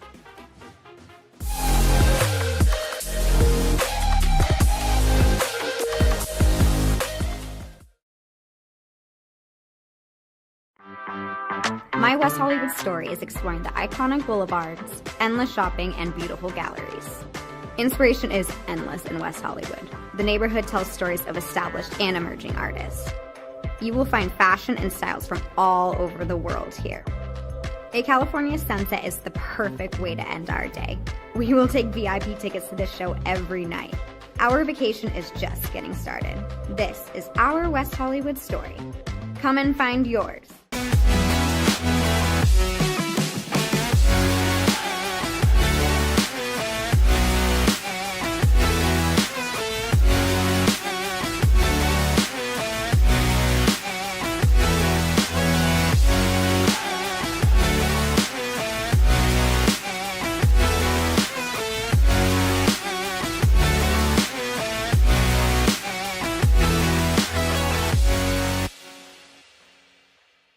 LA Galaxy belongs on the best surfaces. Whether you're the best player or the best fan, every goal, every tackle, every last-second battle, it all requires precision, performance, and passion. The LA Galaxy trust AstroTurf to provide the best surfaces, because champions deserve the best. AstroTurf, the official synthetic turf and hybrid field building partner of the LA Galaxy. My dad was a farmer. And when I saw him on a horse, the guy was bigger than life. One of the things that he had a hard time doing was showing the emotion. Maybe it was because the way he was raised, or believing that men provide and they don't struggle. But we all struggle. I want to show emotion to my kids, I want them to know when I'm happy, I want them to know when I'm sad, and I want them to see me working through things. The biggest reward I get from being a dad is watching my kids accomplish a goal, watching them light up. Nothing brings a bigger smile to my face. So I make my kids a priority. Whether it's hitting a baseball, a dance rehearsal, you name it, I'm there. They're gonna remember that they grew up loved. Be brave. Be there every day. And allow your kids to know that it's okay to struggle. That even dad doesn't know the answer sometimes, but we're gonna figure it out together. Firearms are the #1 cause of death among kids, but we know that healthcare workers can make a huge difference. This is why prevention is absolutely critical. It starts with listening to the community, leaning in on those conversations to better inform what is the approach that you want to take. You are the champions for change. You can be the catalyst for integrating firearm injury prevention strategies into your practice and really benefiting your community. Let's agree to agree that we all have a role to play in ending this crisis. In Major League Baseball, you could dream with no limits. You could become your hero. Steal the show. Or even start a new club. You can meet the moment and exceed the hype. You can write a new chapter of history and let your city dream again. This season, anything can happen.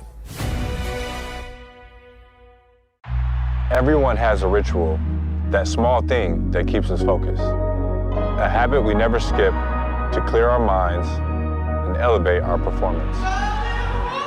But what do you do to keep your head in the game, to drown out the self-doubt and support your mental health? Because being your best isn't just about taking care of your body. It's about taking care of your mind and mental health. Discover the resources you need to keep your mind focused and your mental health a priority.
Our South Carolina story is told through love.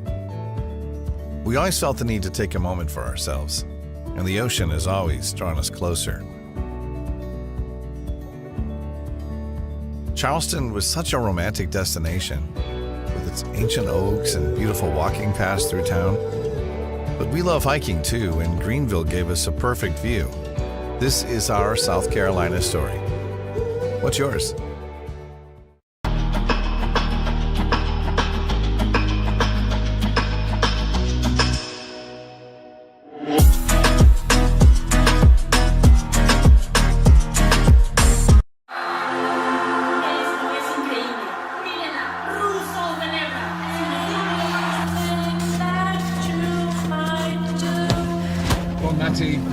yet. She just...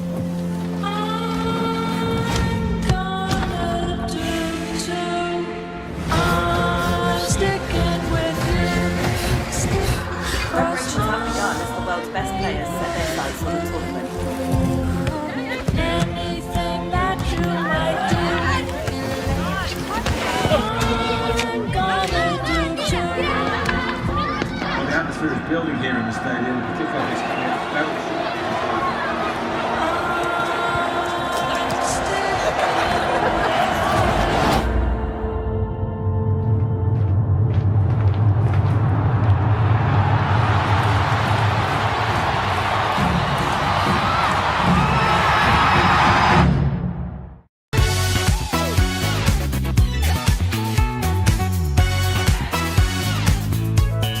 Well, it means a lot to the community. It means enhancing the community. We are so pleased and so proud of the fact that the Braves are involved and participating in its upkeep and making sure that when we come here, we can be all very pleased and very happy about the way it's being kept and the offerings that it has to the community. Man, we're here at a beautiful Adams Park where they just revealed the Hank Aaron statue. Again, the greatest of all time, creating opportunities. Henry Aaron, Billy Aaron, they're doing it once again with partnership with the Atlanta Braves. Unbelievable moment in this park of Adams Park.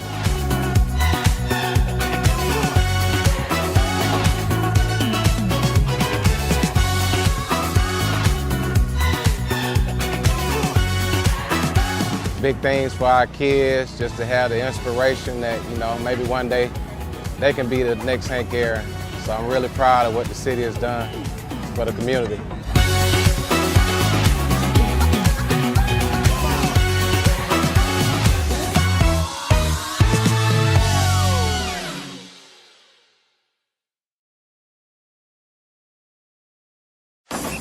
If you're buzzed and doing this to make yourself feel okay to drive, you're not okay to drive. Much in the air. So much in the air. I've been trying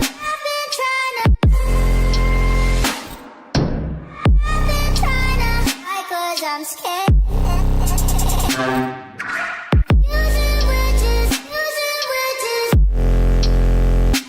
Cause it doesn't mean so much in the air. Boy, can you hold me? Boy, can you hold me? Yeah. Boy, can you hold me? I wonder if you know that I want the best for you. I know you're going through a lot. I wonder if you know that the big homie needs help too. You can't just rebound from everything. I know you've been grinding. Let's go, let's go, let's go. But how long will you fight solo? I wonder if you know that we can get help. I wonder why we waited so long.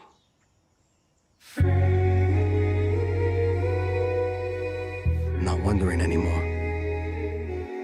Love, your mind.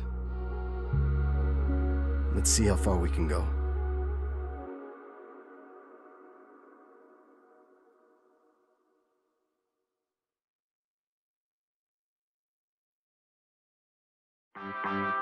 My West Hollywood story is exploring the iconic boulevards, endless shopping, and beautiful galleries.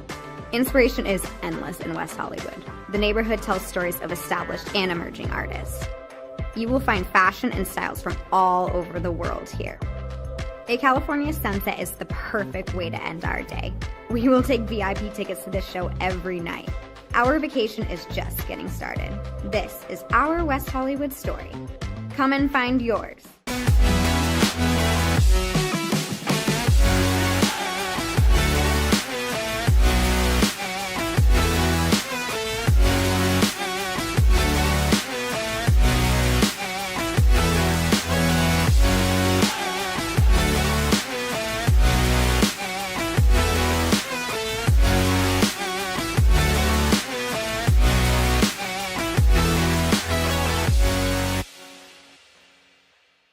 LA Galaxy belongs on the best surfaces. Whether you're the best player or the best fan, every goal, every tackle, every last-second battle, it all requires precision, performance, and passion. The LA Galaxy trust AstroTurf to provide the best surfaces, because champions deserve the best. AstroTurf, the official synthetic turf and hybrid field building partner of the LA Galaxy. My dad was... Some might ask, what's the hurry?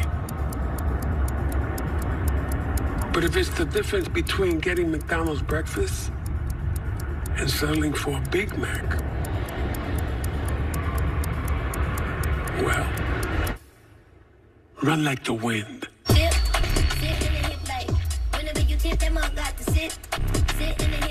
Ba-da-ba-ba-ba.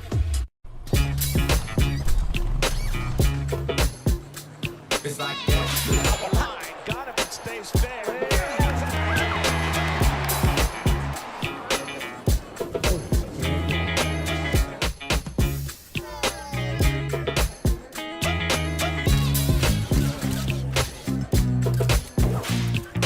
Everybody feel it, come around with the rhythm, it's a sound. Everybody get down when we bring it to you. It's like that.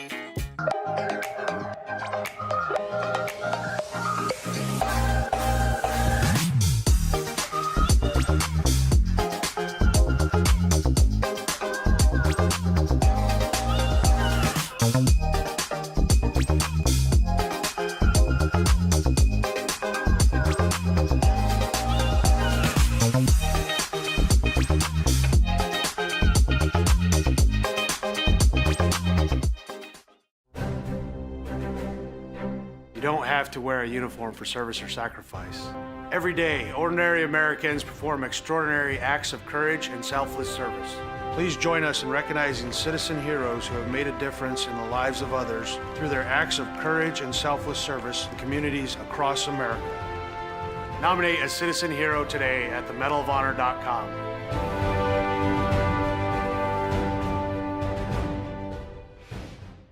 Welcome back to Super Bowl 58 in Las Vegas. Tony, what do you think? Quincy, it's 2 a.m.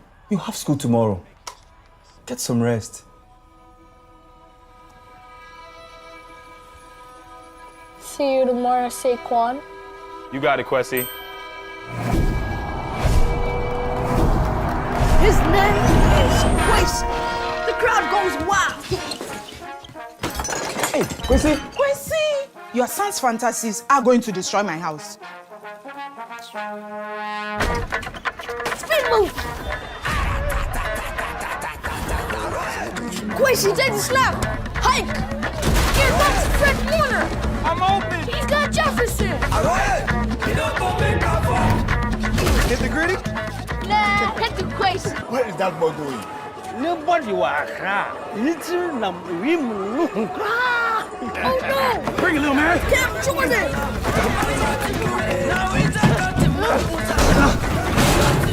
I'll see you tomorrow, Quincy. Quincy's in trouble. I got you. He pitches it to Saquon. No! My ball! That's on you, bro. Besides, I'm not even real.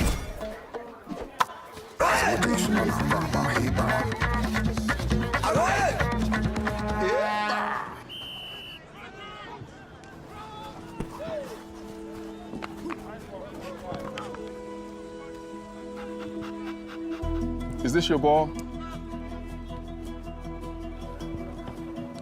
What's your name? Quishy. Quincy. I'm OC. I know that look. I know that dream. I had the same one. See, Quincy, doesn't have to be a dream anymore. Doesn't matter where you're born, as long as you're born to play.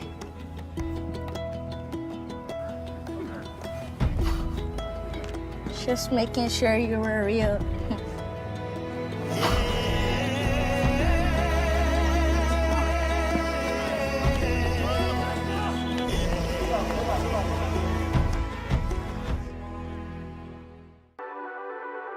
The Southeast Sports Network, your free ticket to front row sports action.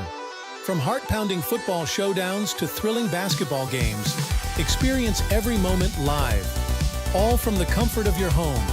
Your favorite athletes, broadcast in real time and on demand. It's not just streaming, it's your front row ticket to the best of Southeastern sports. And the best part? It's absolutely free. Don't miss a moment of your favorite teams. Join us now at the Southeast Sports Network. The Southeast Sports Network, your front row ticket to live sports. Mental health plays a massive role in professional soccer and in sports in general. We're all here to support each other. We're all here to help each other, and you never know what somebody is going through, whether it's on the field or off the field. For me, mental health plays a huge role when it comes to goalkeeping, because a lot of times the game is not near me and not near the goalkeeper, and it's important that I stay calm and stay ready and stay connected to the team even when the play is not by me.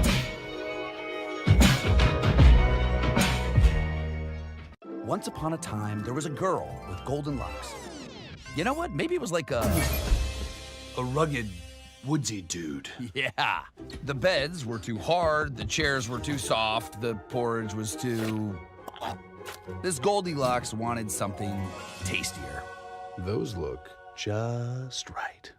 First, he drove the Ram 2500 Rebel to pick up some dinner.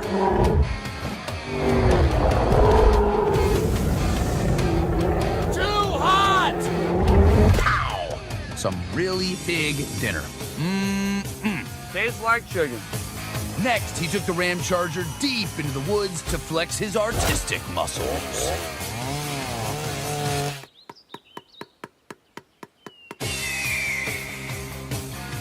That was the village tree.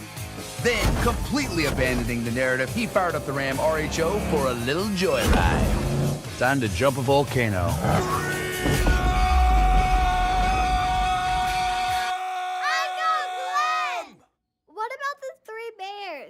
This is my story.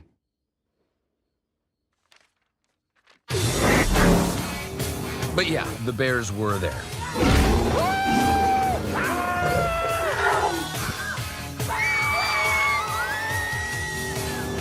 And they all lived happily ever after.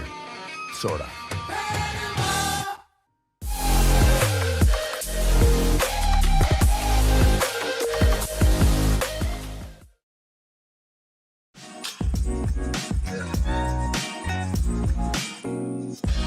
In Lebanon, Tennessee, it's 12-10, the lead in the hands of the Reinhardt Eagles after one half of play. Reinhardt looking super good on the road, their second game of the season. I'm Gabriel Fry, Lorenzo Robinson here with me, and we're so glad you're with us. Lorenzo, walk me through that first half. So both offenses started fast with scoring touchdowns on their initial drives. Immediately after that, both defenses taking control of the game, getting pressure on the opposing quarterback, stopping the run, really making these offenses work and have to find ways to put points on the board. Reinhardt, a nice response after going down 10-7, getting the safety and then finding some room for Alex Hansen to convert on the field goal. So Reinhardt will kick away to start the second half, and the Phoenix, following their return, will work left to right. Hansen wants the music turned off. The music is off.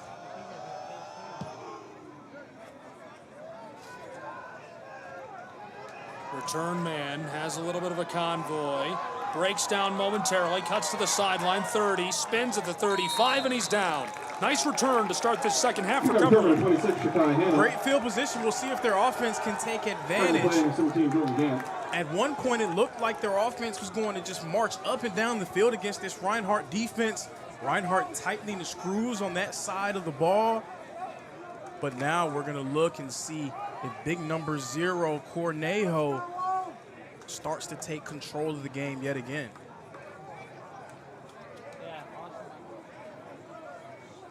And if I was Coach Mathis, that's exactly who I would try to get the ball to early and often. Cornejo dominated in that first half, 11 carries for 71 yards. The ball is loose. Picked up. Cumberland gets it back, and he's dropped down at the 20-yard line. And those are the type of plays that you just cannot have if you're going to win marquee matchups like these. It wasn't the greatest snap, but Holtzclaw was able to get two hands on it. He could not corral it. A massive loss.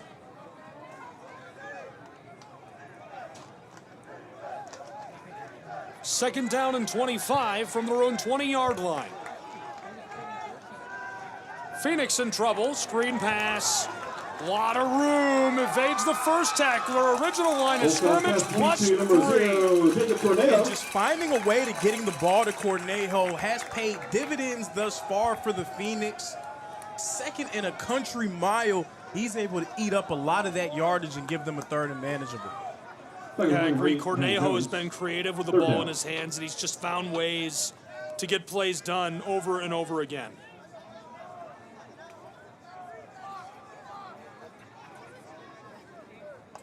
Now it's third down and a manageable 6 for Cumberland's Phoenix.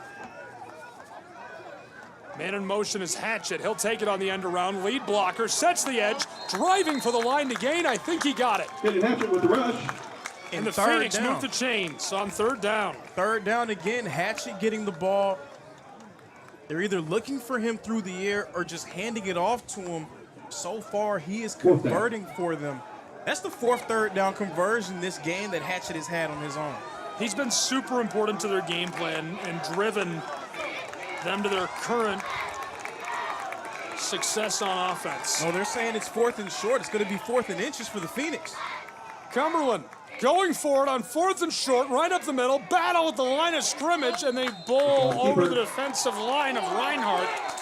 Toll, Fisher, and Martin down inside, putting in the work. But they're going to get Brandon Payton there for the unnecessary roughness. Brandon Payton throwing off Isaac Finch after the play. They were both jawing at each other. They were locked up, and then Payton threw Finch to the ground. Foul. Unnecessary roughness. Defense number 25.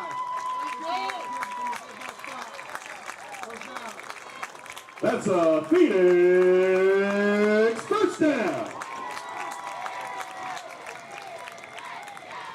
Now, both guys were locked up. Finch got a little shove on Payton first. Unfortunately, most of the time, the ref usually catches that second man in the act. First and 10. Lots of room for Cornejo. Down to the sideline, over the 35. My goodness, what a move. He'll move the chains again to the 28-yard line. Well, they're putting him down at the 26. We've already seen Cornejo run around guys. We've seen him run through guys. How about jumping over guys to find ways to help his offense get back on the board? It does seem there is an injured Reinhardt Eagle. That is number 1, Emmanuel Olighton. Would be a massive loss for Reinhardt. Hopefully he's all right. He's up and moving under his own power off of the field. Seems to be a good sign to me. He's so important for this Eagle defensive line. Normal position at edge rusher, but we've seen him kick inside for Reinhardt on a few occasions in this game.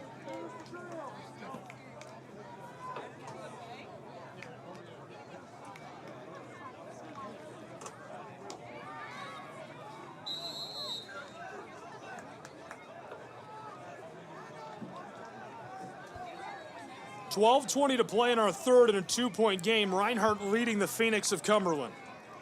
They're driving. Cumberland uncorks one for the end zone, tries to one-hand it, and Brighton Peters, no flags as he tips that away. Great job by Brighton Peters working against number 82, Jarius Rogers. We saw some of that hand fighting again along the perimeter. Nice physical defensive play there from Peters.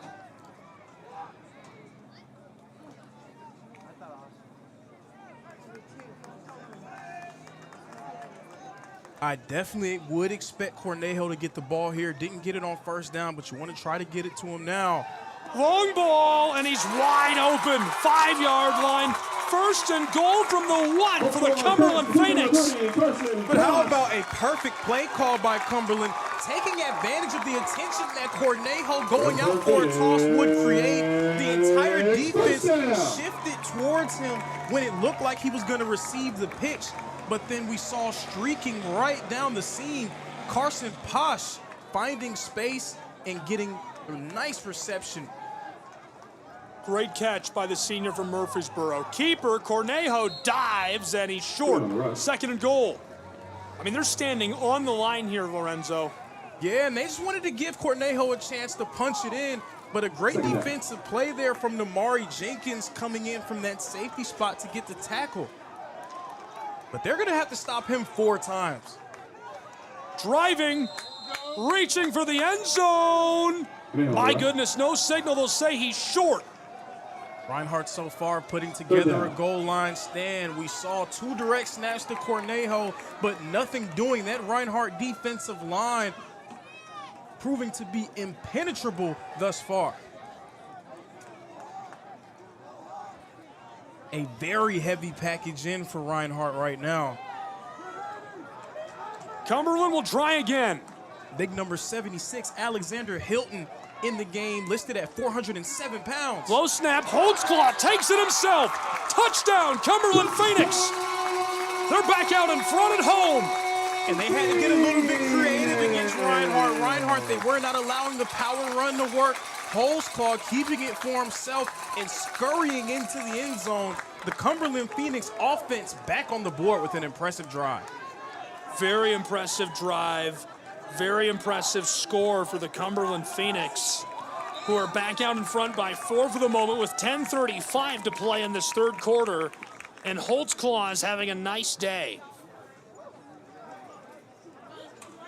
Point after try, snap and hold are good. This one sails up, away, and through the upright. Back out in front, leading by 5. It's the Phoenix of Cumberland and Lebanon.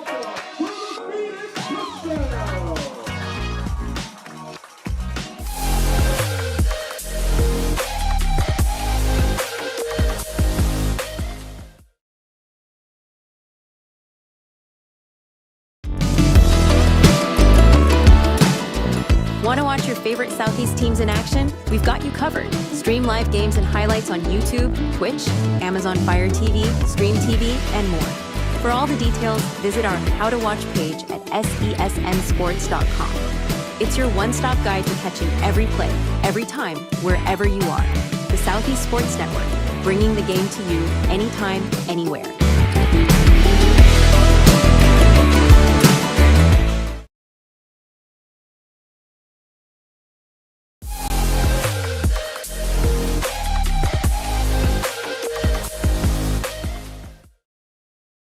Back in Lebanon, Tennessee, I'm Gabriel Schrei, and we've got a full house tonight, guys.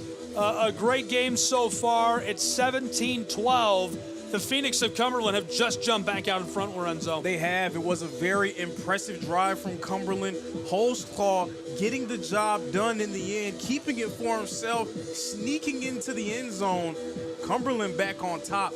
What does this Reinhardt offense have in store for an answer? I've got to think Reinhardt is going to come out firing on all cylinders. They've had some time at the whiteboard. Got great game film tonight. We'll see if they can capitalize on it. And if we can take the first half as any indication, both of these offenses, they come out firing to start.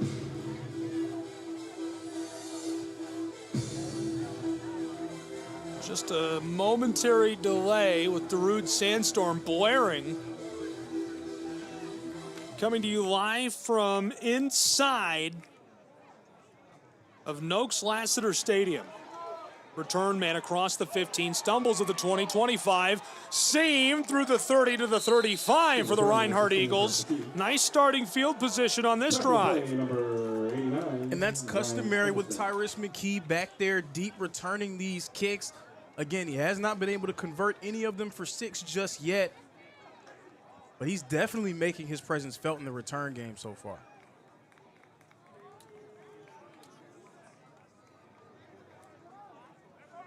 So an interesting look here for Reinhardt now. Both returning all-conference running backs, Jamarion Walker and Jock Colbert, in the backfield at the same time. 5-point game. This is right up inside and nowhere to go for the Reinhardt Eagles. Statistically, it hasn't been a bad day by any means for the Eagles on offense. The only passes thrown by Taylor Jackson, he's 6 for 11. That's 55%, 72 yards and a touchdown. He's only been sacked once. On the ground, 45 yards for Colbert on 10 carries. That's about 5 yards per carry. 17 for Walker and 5 for Rice. That Cumberland defensive front now starting to really take it to the Reinhardt Eagles so far. 3rd down and long. And they have some massive men on their defensive line. Their linebackers are fast and physical. Definitely a difficult defense to run the ball against. So far, they are stiffening up and bowing their necks, proving to be a tough task for Reinhardt to get anything going on the ground. Big thanks to David Finney and Kyle Allen. David is just excellent all season long, and not just for football. He's unreal, not just as an SID either. He's a great friend. Really trust David a lot. His opinion means a lot to me, and couldn't do it without your support, my friend. Thank you for supporting us. Long ball is just overshot for the Eagles. David Finney, for those of you that don't know, is the sports information director at Reinhardt. So always, anytime you see a great graphic you love of your favorite Reinhardt Eagle, a broadcast comes together, whether it's in-house or outside coverage like SESN, something new happens for the school. Every single stat on the website, that's David's doing. So we appreciate you, your hard work for all the teams at Reinhardt. And again, a big thanks to Kyle Allen as well for being such a gracious host for us tonight. Here at Cumberland University, they fed us, they gave us our own broadcast booth, and they've taken great care of us. Snap is good, punt is away. Return man lets it roll to him on the 20, and he's wrapped immediately, going nowhere. Eagles make a nice shift of the field on that special teams play. That was number 21, Anthony Morley, first to the punt returner, making sure that he got nothing on that game. Flag on the play. There's some laundry on the field near the 40-yard line. We'll see what the call is.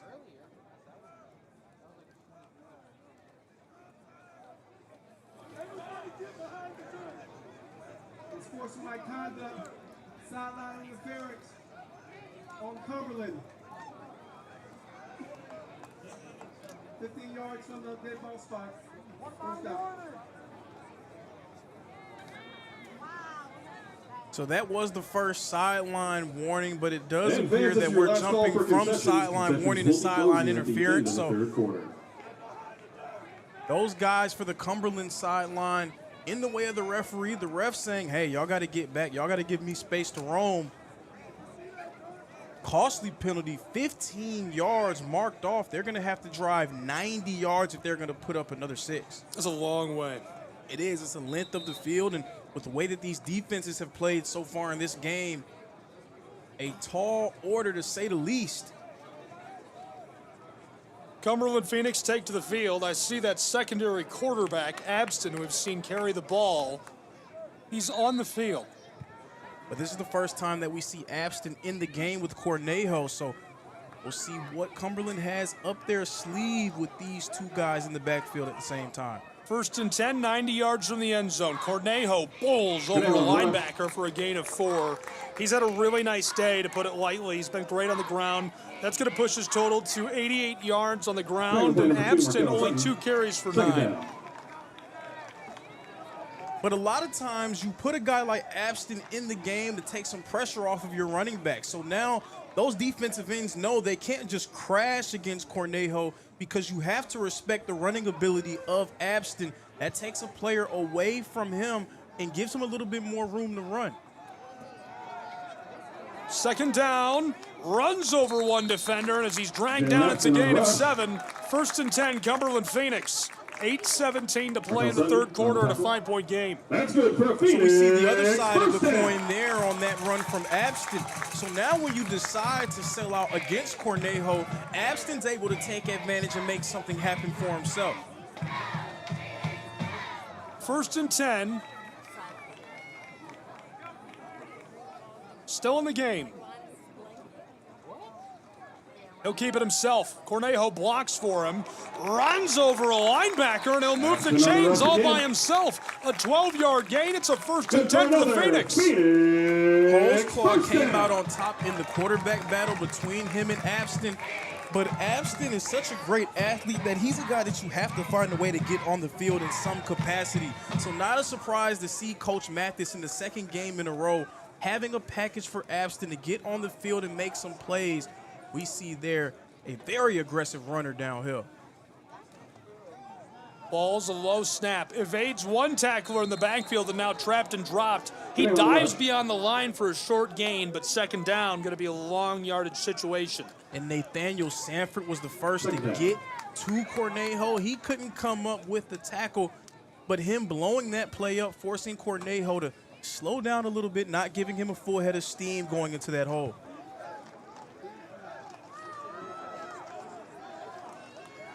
Abston still on the field. You wonder when you get into these situations, will he throw it? In trouble, and he can't escape as the Reinhardt Eagles drag him to the grass. A loss of 3 yards. And receivers were running down the field. Abston looked like he was getting ready to take a drop. It appeared to be the first caught passing play of the game for Abston, but he was not able to hang on to the snap. Now he faces a 3rd and long. What do you do here? Again, a guy that you have not trusted with throwing the ball downfield thus far. Do you give him that opportunity here? I feel like you have to at this point. Tough call either way. 6 minutes to play. Abston tosses this across. It's caught for a gain of 5, and it's not enough. 4th and medium. They'll need a long 6, maybe even 7, as the officials seem to move back a bit to try and move the chains. And that was another great play made there by number 13, Namari Jenkins, the junior defensive back from Evans High School, stepping up again along the edge for Reinhardt.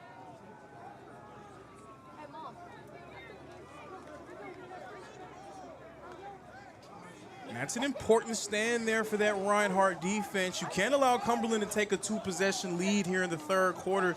So you give the ball back to your offense and give them another chance to get something going.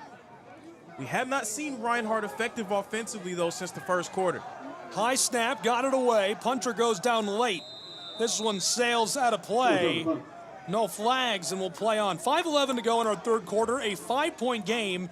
Here comes the offense of the Reinhardt University Eagles, Lorenzo, and they've been efficient but not fantastic today. We'll see what they can pull together on this possession. Taylor Jackson, 6 for 12. At one point, he was 5 for 5 in the game, 100%, 72 yards and a touchdown scored on the opening drive of the game. On the ground, we've got 11 carries for Colbert. He's averaging 4 yards per gain, 45 in the game. Walker's got 17, Rice has 6. And Reinhardt, they were efficient in the early stages offensively, but it's been rough for them, and the difference has been the aggressiveness of this Cumberland defense. They are starting to come up and heat up this Reinhardt front. Jackson throws this downfield. It's caught. That's 1st down yardage to the 45 of the Phoenix. 15-yard gain to start the drive for the Reinhardt Eagles. And that's the 2nd touch of the game for number 12, Cam Curtis. He was quiet in the 1st game for Reinhardt, getting involved early on here. Back to the line quickly, flipped across. This is dropped near the sideline. Number 16, Torres McKee. Jackson floated that out to McKee, and it's now 7 for 14 through the air for Jackson. And that's a timing play there, just trying to get Tyrese McKee a touch along the edge, but Jackson throwing it a little bit too high for him, put too much mustard on it. He was not able to come down with it. Well, Lorenzo, obviously you played so many years of college football. Very interested in your opinion here. Can you win this game without throwing the ball effectively if you're the Reinhardt Eagles, or do they have to keep the passing game going? You have to keep the passing game going because you need to keep the defense honest. He is run down, and the ball comes out. Run down to the backfield. It's Momomi. Chaos at Cumberland. Chaos indeed, the strip sack. That's number 24, Will Harris, coming up with the fumble. Taylor Jackson putting it on the ground. Again, this Cumberland defensive front heating up Taylor Jackson has been the difference in the game. They were conservative in the early stages, but now they are really going after Jackson, really making it hard for that Reinhardt offensive line. And it's been a completely different game ever since they started getting into the backfield. Absolutely. They need to find a way to stop this. They need to find a way to shut down that blitz or just get the ball out more quickly. And we saw Reinhardt try to do that on the second play of the drive, trying to get it out quick to McKee.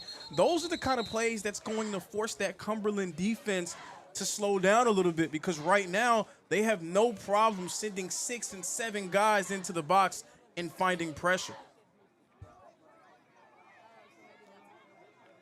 And you just put so much pressure on a quarterback when he's forced to face a guy in his area every single time he drops back. I mean, I cannot remember a clean drop back that Taylor Jackson's had since the first quarter. A lot of people would say the offensive line has to find a way to block. They have to find a way to hold up. But when it's an extra guy, a free rusher on these dropbacks, you're really putting the offense into a bind. And we're seeing Cumberland really take advantage of these situations here.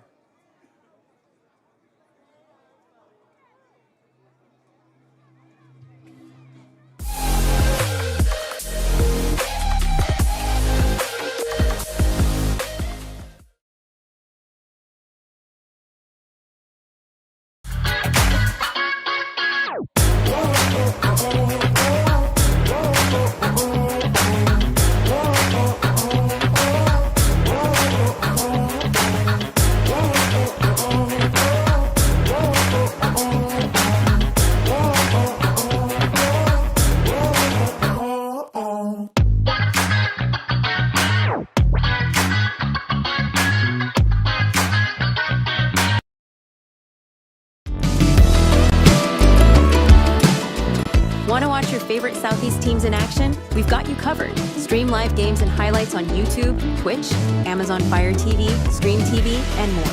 For all the details, visit our How to Watch page at sesnsports.com.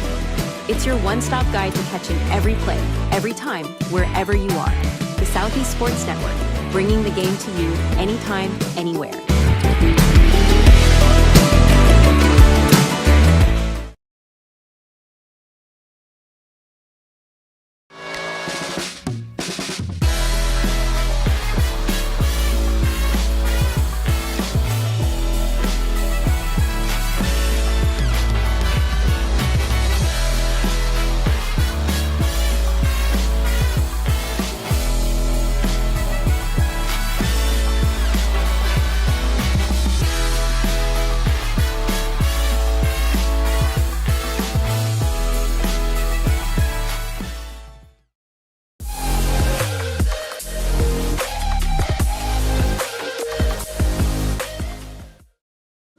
Okay, we're back here in Lebanon, Tennessee, waiting for a verdict. It sounds like they're reviewing the fumble.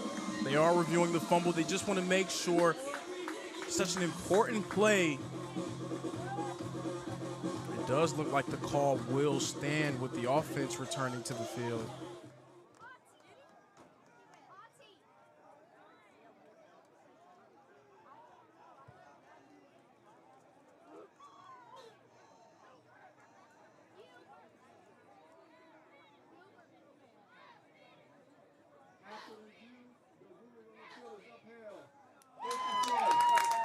Ruling on the field is upheld.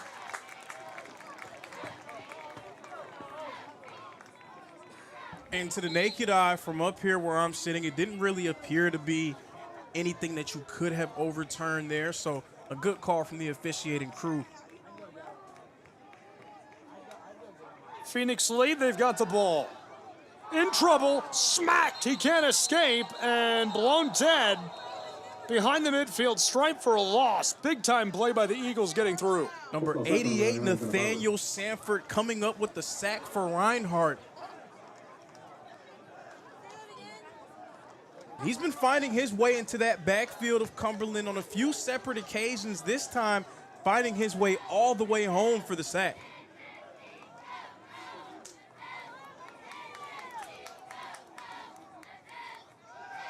Low snap. Second and long. Tossed across. Catch and run. Still on his feet and finally dragged down back near the original line of scrimmage. I like the little dump pass there to Rod Payne. The sophomore from Douglasville just can't escape. Just trying to see if you can get some of that yardage that you lost back. It's still going to be 3rd and long, but 3rd and 10 is a lot different than 3rd and 20. Nice job by Rod Payne. Holtzclaw in the shotgun. 3:30 to play in our third quarter. 5-point game, 17-12.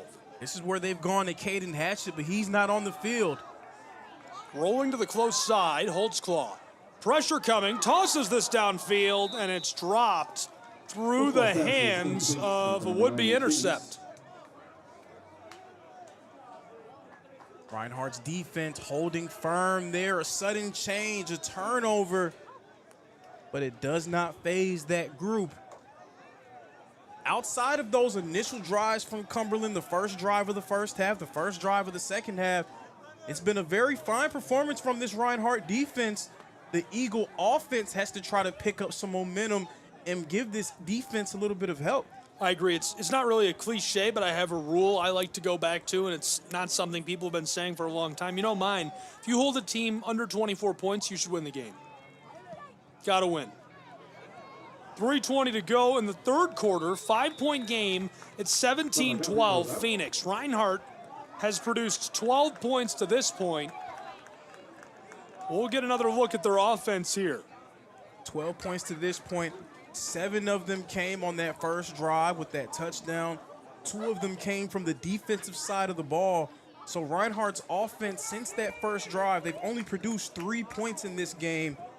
They need to find a way to try to wear on that Cumberland defense. They're really dictating everything to Reinhardt right now.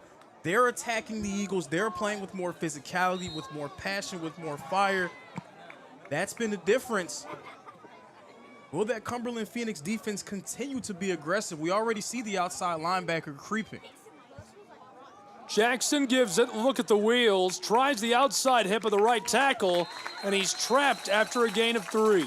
And Jamarion Walker ran over the first defender, but it was a host of Cumberland Phoenix surrounding him. He can't run over 2 guys, 3 guys, 4, even 5 at the same time.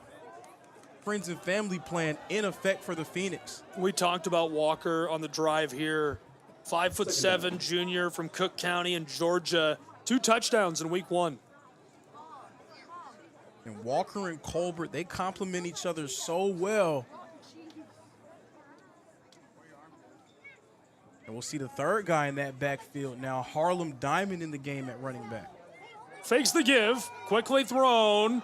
Cutting upfield, he gets 3, maybe 4 yards to make third down more manageable. But again, Taylor Jackson pressured on a drop back, and that takes a toll on the quarterback. Every single time that he drops back, he has a defender in his face. He's getting hit, he's getting thrown to the ground. That speeds up the internal clock of the signal caller. That's when mistakes are usually made. So the Phoenix trying to put Taylor Jackson's back against the wall in this one. End around, it's a fake as Jackson keeps it himself, and he gets to the line to gain. He needed a yard. He's able to drive his way up inside. Nice little crafty play. He's on top of the 25, and that'll move the chains. 1st and 10. You can see, not only can you hear fans balking at the call, but you can see Cannon is arguing with a close official. And it did appear to be close, but the ref going with the judgment call there and saying to move the chains. Nonetheless, a nice job by Taylor Jackson to muscle his way through across. 1st and 10, football from the 25-yard line of the Reinhardt Eagles as they work right to left in this third. Right up the middle, still going over the 40 as he rolls to a stop. 1st and 10, Reinhardt Eagles on this 17-yard gain. And everyone knows about Jamarion Walker. Everyone knows about Ja Colbert. But how about Harlem Diamond introducing himself to the Reinhardt faithful in this game? Had a touchdown in the last game, the Cedartown, Georgia native. So far, proving to be a worthy member of that Reinhardt backfield. It takes him from 24 career yards. Now he's a little over 38. Quick toss. This one skiffs off the grass. Incomplete. But even there on the play action, Taylor Jackson, he wasn't pressured, but you can tell when he takes that drop, he went a little bit deeper than he normally would because he's anticipating the pressure to be in his face. He's trying to get the ball out as quick as possible. That's a credit to what this Cumberland Phoenix defense has been able to do. 36 seconds to play in our third quarter. 5-point game. Reinhardt trailing by 5. Jackson, the give, tailback. Able to shove his way up in there. Jams forward for 2 yards. Close official looks closer to 3. We're going to call it 2nd and 8. Third down.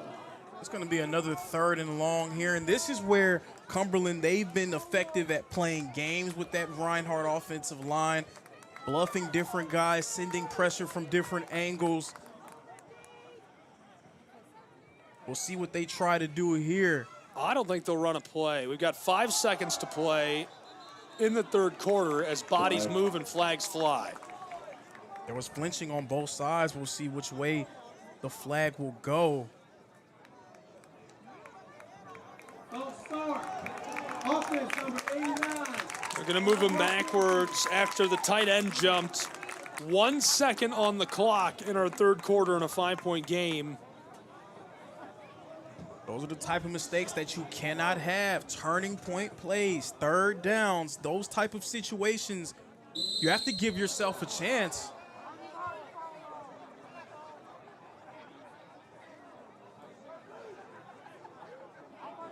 The clock did not run initially, so there's some confusion. They're going to give Clay a hard time for that one. Clay gets the clock down to 0 and sends us to the fourth quarter in a 5-point game. 17-12. We'll see if Clay can get us over the finish line when we come back in just a moment on the Southeast Sports Network. College football will return.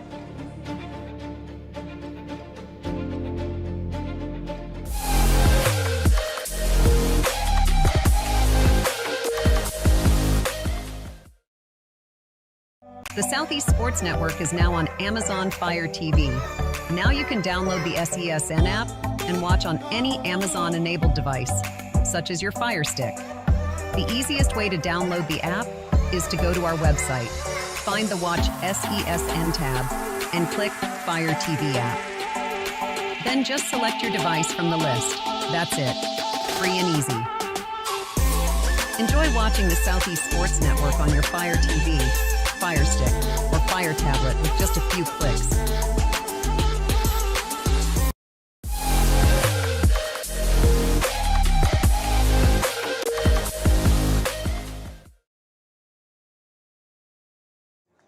Welcome back into the fourth quarter of this one. What's been a really good game, an instant classic between the Phoenix and the Reinhardt Eagles. Gabriel Shrine, Lorenzo Robinson here with me. This is our second game of the day together. Lorenzo rode up with me to Atlanta, Georgia this morning. Tossed across and dropped. Fourth down. Turning point plays. Third and long, a chance to move the sticks, but Cam Curtis not able to corral it. And so we'll see special teams take to the field. And I know I've been harping on it the entire game, but that's essentially what it comes down to. A lot of fans see the final score and they say, hey, this is what happened. We see Cumberland up by 5 points and you're like, I got the whole story, but how do we get there? It's these little moments throughout the game that can determine which way the contest goes. Punt is not looking great for Reinhardt. Excellent starting field position for the Phoenix, who are leading by 5, 17-12. And not only do you fail to move the sticks, but after that punt, you give Cumberland great field position. We'll see if their offense can take advantage. And if I was a betting man, I would put an insane amount of money on Jacob Cornejo getting this one early and often. I think we're going to get a healthy dose of Cornejo on this drive. Abston back on the field too, so they're going to try to ground and pound their way to a victory. They want to ice this game and take off as much time as they can. Fans not happy with the spot. So with Cornejo aligned to Abston's left, watch for what Nolan Marshall at DN does. Fakes the give. He'll keep it himself. Abston throws this. I think that's a forward lateral. He's got it. Down inside the 40, 30, 2010 house call. Touchdown, Cumberland Phoenix. So there is some confusion. Did the ref blow it dead? Did he throw a flag? What happened? There seems to be guys standing around. No one's sure of what happened. Absolutely no way that wasn't a forward lateral. For the moment, it's a touchdown. We've got a monitor here playing back what you saw a moment ago. They're calling it a touchdown. It looked like Abston may have got past the line of scrimmage, but absolutely a forward lateral by a yard. That's an interesting.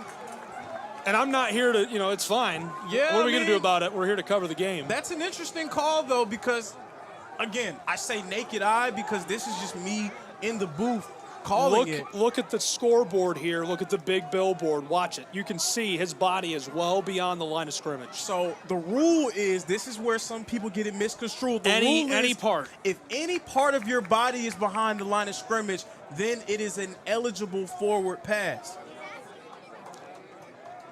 So he may have had a shoelace behind the line of scrimmage. That may have been just what he needed. He may have had a heel behind the line of scrimmage. He may have had a toe behind the line of scrimmage. But either way, if any part of your body is behind the line of scrimmage, then that play is legal. So Abston throwing that touchdown. Now, are we going to review it? What are we doing? They have to be because they're with James Miller and the Reinhardt Eagles. Now, one thing I know about James Miller is he's not going to allow himself to be ignored. He was in the ear of the entire officiating crew trying to get answers on that call. Are they reviewing it or just bringing it back? They're bringing it back. They're throwing the flag. Oh, my goodness. No review? The Cumberland faithful, they don't like that call, but I don't know, Gabe. I think that was the right call. But you have to at least review it. You would think, but we never really got official word from the officiating crew about their decision. We just saw the Cumberland Phoenix start to matriculate their way down the field, lining up for the point after. We saw the offense celebrating, but the ref never officially signaled touchdown. It took them a little bit of time to come to a conclusion, but they decided to reverse course, and now we're at 2nd and 15. Man. I mean, I think you got to take another look at that, but at least, right? Just out of principle. I'm not saying that it's not. You heard me. I was emphatic that was an illegal forward pass from this. I said it during the play, Lorenzo. You did. And that's how certain I was. And you were certain. I was unsure. But you can't not review it. Absolutely. You have to review it before you overturn it. Okay, Clay's in trouble. You would think. They're mad about the clock. We're really now. giving Clay the business. But, Gabe, you're absolutely right. In a situation like that, you would think to review it, but you have to. You have to. You have it right there. You have a whole guy you brought here just for. See that guy? There's a guy for that. There is a guy. That's his job. Here we go, 2nd and 15, and in trouble right away. The Eagles swarm him at the line of scrimmage. Emmanuel Olighton, I don't know if they're going to call it a sack or a TFL, but he was in the backfield making that play against Abston. We saw him play interior defensive line on the last drive. Now he's back at his normal spot along the edge and wreaking havoc.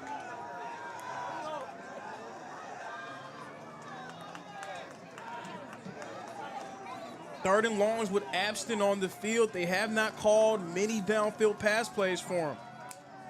14 to play. Abston rifles this over the middle, and it's incomplete. 4th and long for the Phoenix, as Reinhardt has forced a 4th down situation. This is huge for the Eagles. And there was nothing doing there. Abston going for the jump pass, but number 18, Carter Hicks, draped all over the receiver, not giving him an inch of room. Terrific stand by this Reinhardt defense.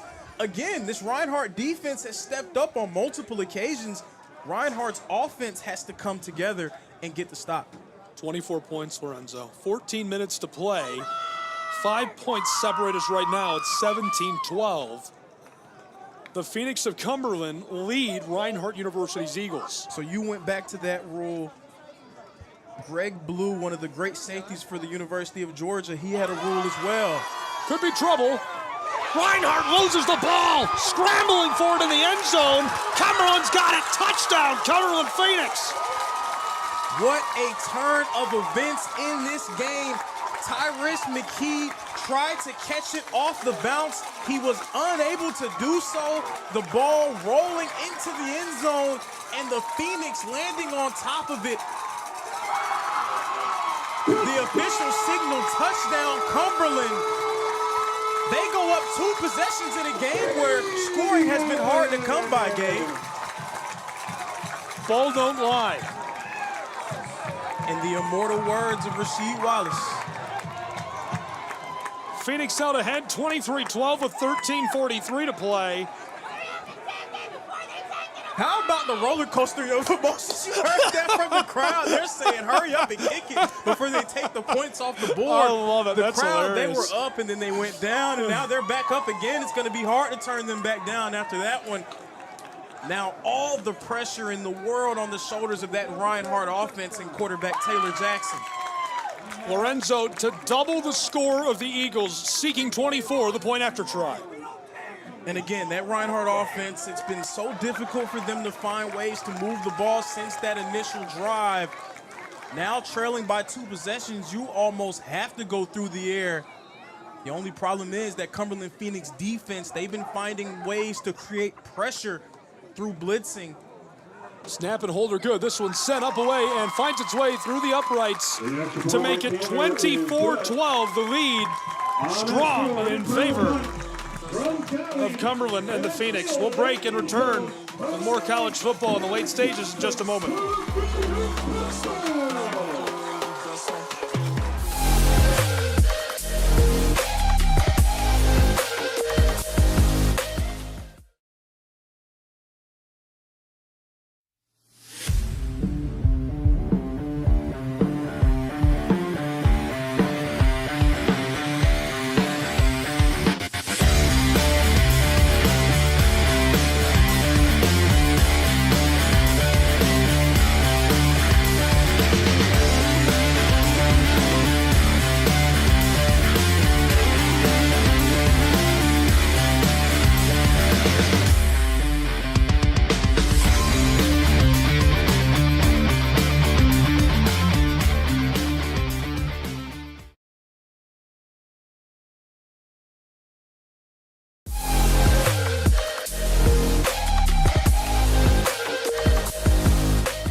Welcome back to Lebanon, Tennessee. We just missed Lorenzo cranking that. Here we go. Crank that Soldier Boy.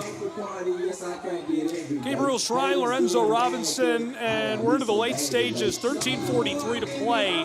24-12, the lead with the Cumberland Phoenix. Sorry, anytime I hear Soldier Boy, I gotta dance. I'm sorry, guys. Understandable business decision. I get it. I'm sorry.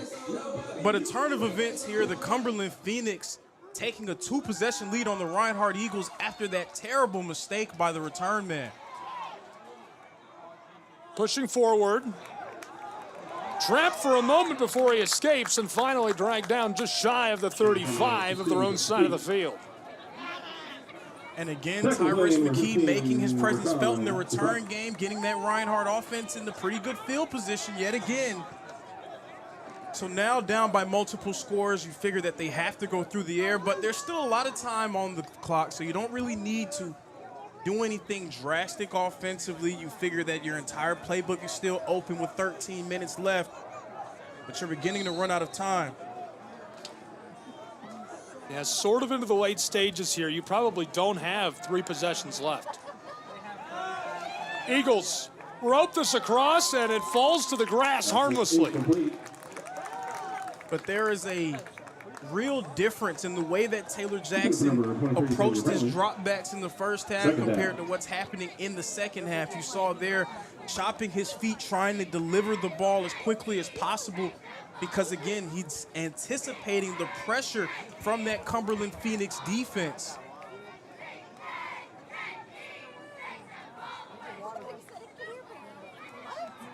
Second and 10, Reinhardt. Thrown across, incomplete. Access incomplete. Another free rusher there from Cumberland because 6 men were on the line of scrimmage. Number 16, Terrence McKee. Third down. And the pressure that provides on the quarterback, how about the pressure that puts on the shoulders of the offensive line, because they don't know who's coming and going in these situations as well. 3rd and long, do or die for the Eagles. This is picked off. Phoenix 3, 30, 20, 10, house call, touchdown. Cumberland takes it all the way. Flag on the play.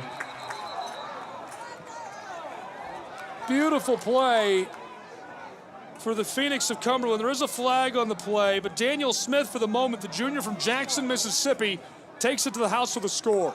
Personal foul. Defense number 96, roughing the passer. 15-yard penalty. Automatic first down. Coach Mathis was not happy with that call, but they did hit the quarterback in that head and neck area. We've seen it at all levels of football now. There has been an emphasis on protecting the quarterback. Taylor Jackson got hit. That was number 96, Josh Jones, who delivered it. He got him right above that shoulder pad. Phoenix fans, they're not going to like it, but I believe that's the right call.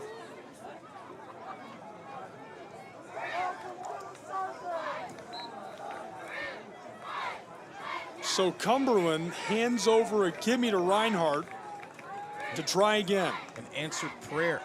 1st and 10. Caught, and it comes out on a massive hit. Absolutely smacked. And it's the man who just had his pick 6 taken away, Smith. They can take away the pick 6, but they cannot take away that PBU. Dan Smith stepping up. And Pass incomplete. Broken up by number this 16. Cumberland defense, they're flying around. We saw it since the beginning of the second half. They were just flying around. Everyone was fired up. They just had a determination about them.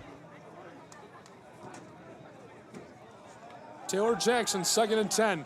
Right over the middle through the hands of his intended target, who has the linebacker draped all over him.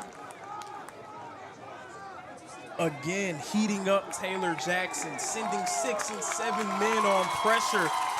But how about the play from the defensive backs of Cumberland? They have been glued to Reinhardt's receivers. They're not giving them a chance to create any separation.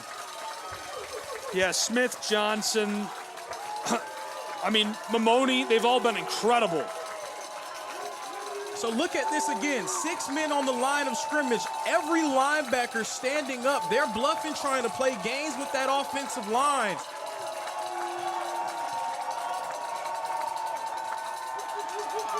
Third down and 10, caught, and he gets about 5 yards as he's smacked again.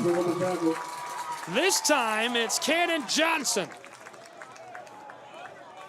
4th down and long, but trailing by multiple scores. You will seem to think that Coach Miller would think long and hard, maybe thinking about going for this 4th down. That's exactly what he's going to do here, leaving the offense on the field. 12:40 to play, 24-12. Reinhardt trails. They're doubled up by the Phoenix. 4th and medium. Do or die time for Reinhardt's Eagles. Do or Jackson die in the shotgun. Pressure comes, throws quickly, caught right near the line to gain. They're going to give it to him, I think. Yes! My goodness, right at the line to gain on forward progress. Players slow to rise as it looks like we'll move the chains. Miller's coming out himself. That's Tyrese McKee on the ground. Very important player for this Reinhardt team. Again, you don't think of plays in big-time moments, you think of players. Not a surprise to see the Eagles go to McKee in that situation.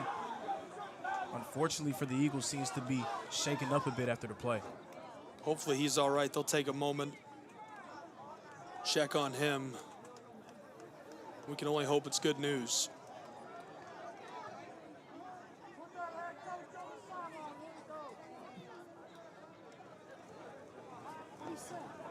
Long day for us.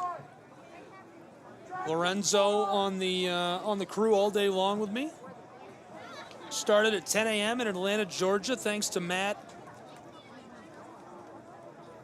Joe having us, and of course Jason Longshore.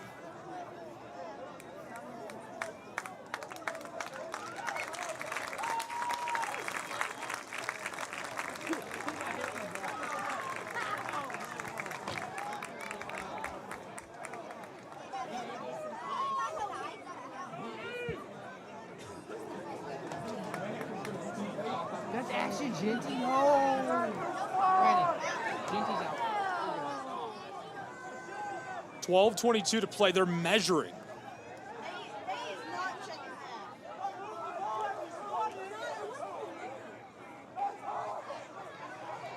Oh, it's going to be close.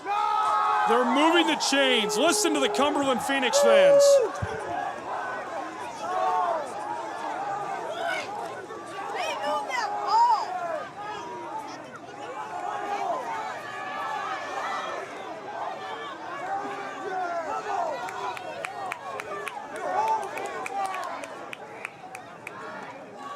Tyrus McKee literally sacrificing his body for that first down for the Eagles.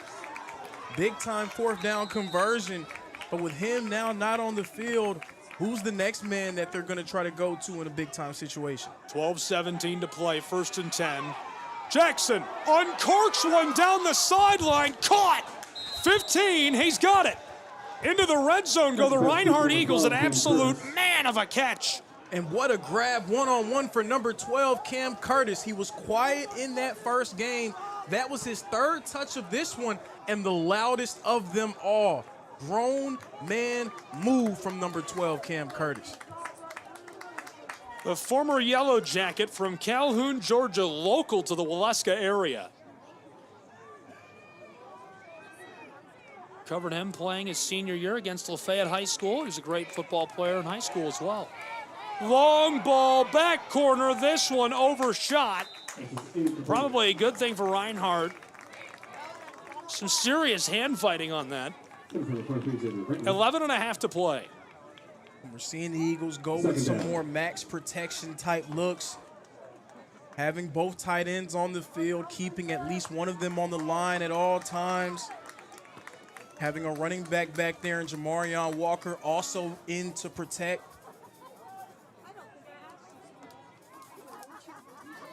That can potentially play into the hands of the Phoenix, though, because now you can start to drop some guys back, and you only got 4 guys running a route, but we have 7 defensive backs ready to make something happen. 24-12, Eagles. Pressure comes, running, trapped and dropped after a gain of 2. 3rd and 8 for Reinhardt. And you can tell Taylor Jackson felt the pressure that came from that delayed blitz. Mamouni again getting into the backfield and wrecking havoc. He wasn't the one that came up with the tackle, but he was the one that forced Jackson to step up and leave the pocket earlier than he wanted to. Quarterback hurry is a really important stat. Inside of 11 minutes to play, 24-12. So watch again from some pressure coming from the outside. Jackson under fire and throws this away. It's 4th down and long as we've got a flag. Did they hit him that far behind the play? My goodness. But he's being hit repeatedly. Every single drop back, it seems like one of Taylor Jackson's teammates is being forced to pick him up off the ground. Another delayed blitz there.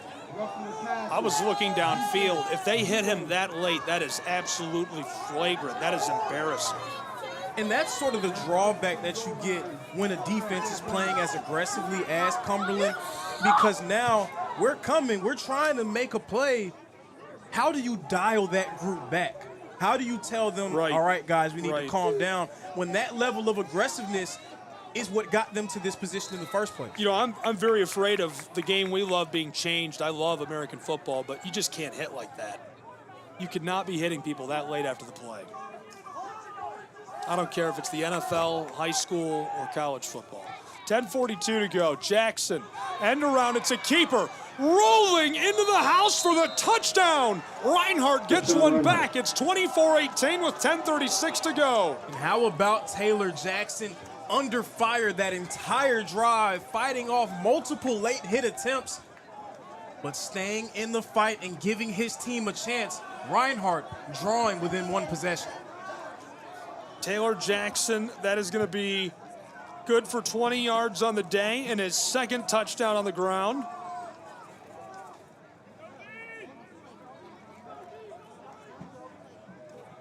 How about the moxie from number 9, the quarterback for the Eagles? Again, staying in the fight and giving his team a chance. Lorenzo, they're going for 2. Not a surprise here. Trailing by 6. Quarterback looks, wants to reverse fields, in trouble, throws it over the top, incomplete. It remains a 6-point game as that goes incomplete, and a flag out of the pocket. He's holding it.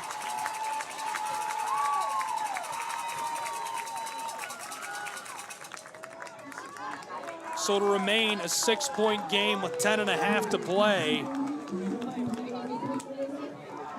Really nice effort from Reinhardt.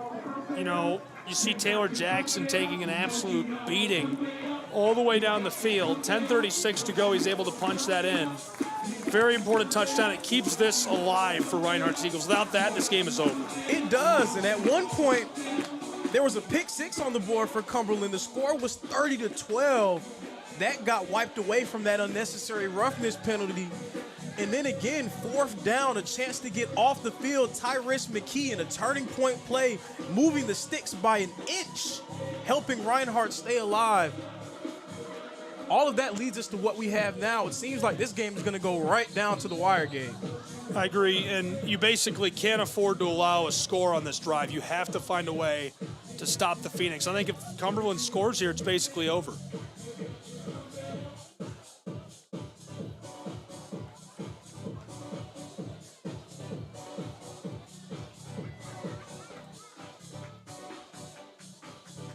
Cumberland back deep to return to our right. They'll work right to left in this final quarter and look for a put-away score.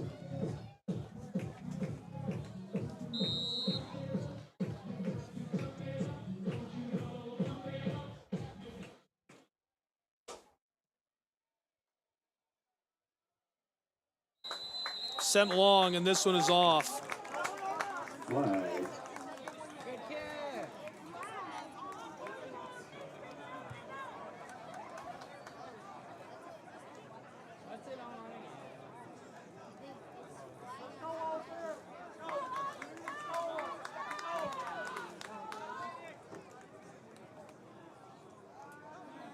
So following this,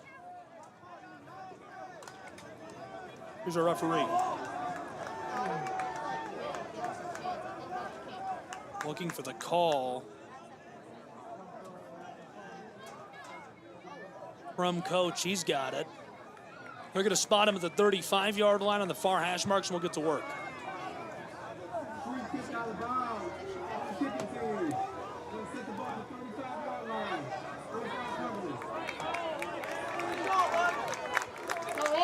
Yeah, they got handsome with that kick out of bounds, so free field position for Cumberland. They're at the 35. Holesclaw back in the game at quarterback. Here we go, he's free. 45, 50, 45. Took a shot and goes down. All the way down beyond the 40. They're going to mark him, I think, back at the 42-yard line on the far sideline. Close officials stepping back that way as well. 10-12 to play, clock running in a 6-point game. And that's the most noise that Cornejo has made in the last few possessions. Great drive starter there. Anytime you have a lead, you want to try to keep it on the ground and salt away as much clock as you can. Reinhardt defense needs to create a turnover or get a big stop. Cornejo, right side, he's grabbed at, dragging defenders with him, still pushing, now stopped. Gain of 3 yards on first down. That's what it's going to take. It's going to take more than one guy trying to bring him down. The friends and family plan has to be in effect if you're going to be able to stop a running back like Cornejo. Did you just make that up?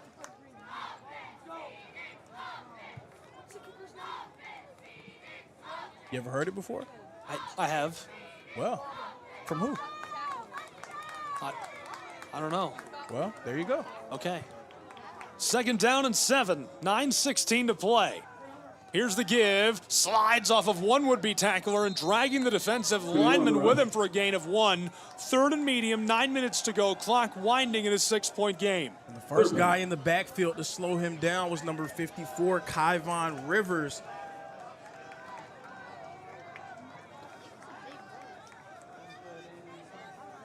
Kyvon's a big dude, couple of changes to personnel for Reinhardt. Cornejo still in there alongside the quarterback, Zach Holtzclaw, the junior from Dawsonville. Third down and 6. Cumberland needs this.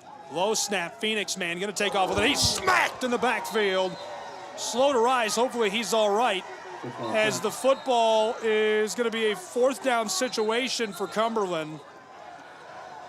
That was number 11, Adam Mwimba, putting some emphasis on that stop there. The Brunswick product out of Marietta, Georgia, absolutely crushed the quarterback.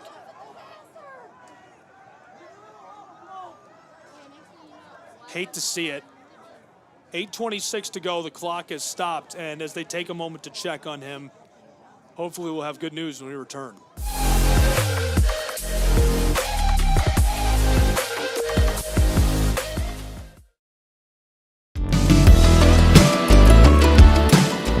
Want to watch your favorite Southeast teams in action? We've got you covered. Stream live games and highlights on YouTube, Twitch, Amazon Fire TV, Stream TV, and more. For all the details, visit our How to Watch page at sesnsports.com. It's your one-stop guide to catching every play, every time, wherever you are. The Southeast Sports Network, bringing the game to you anytime, anywhere.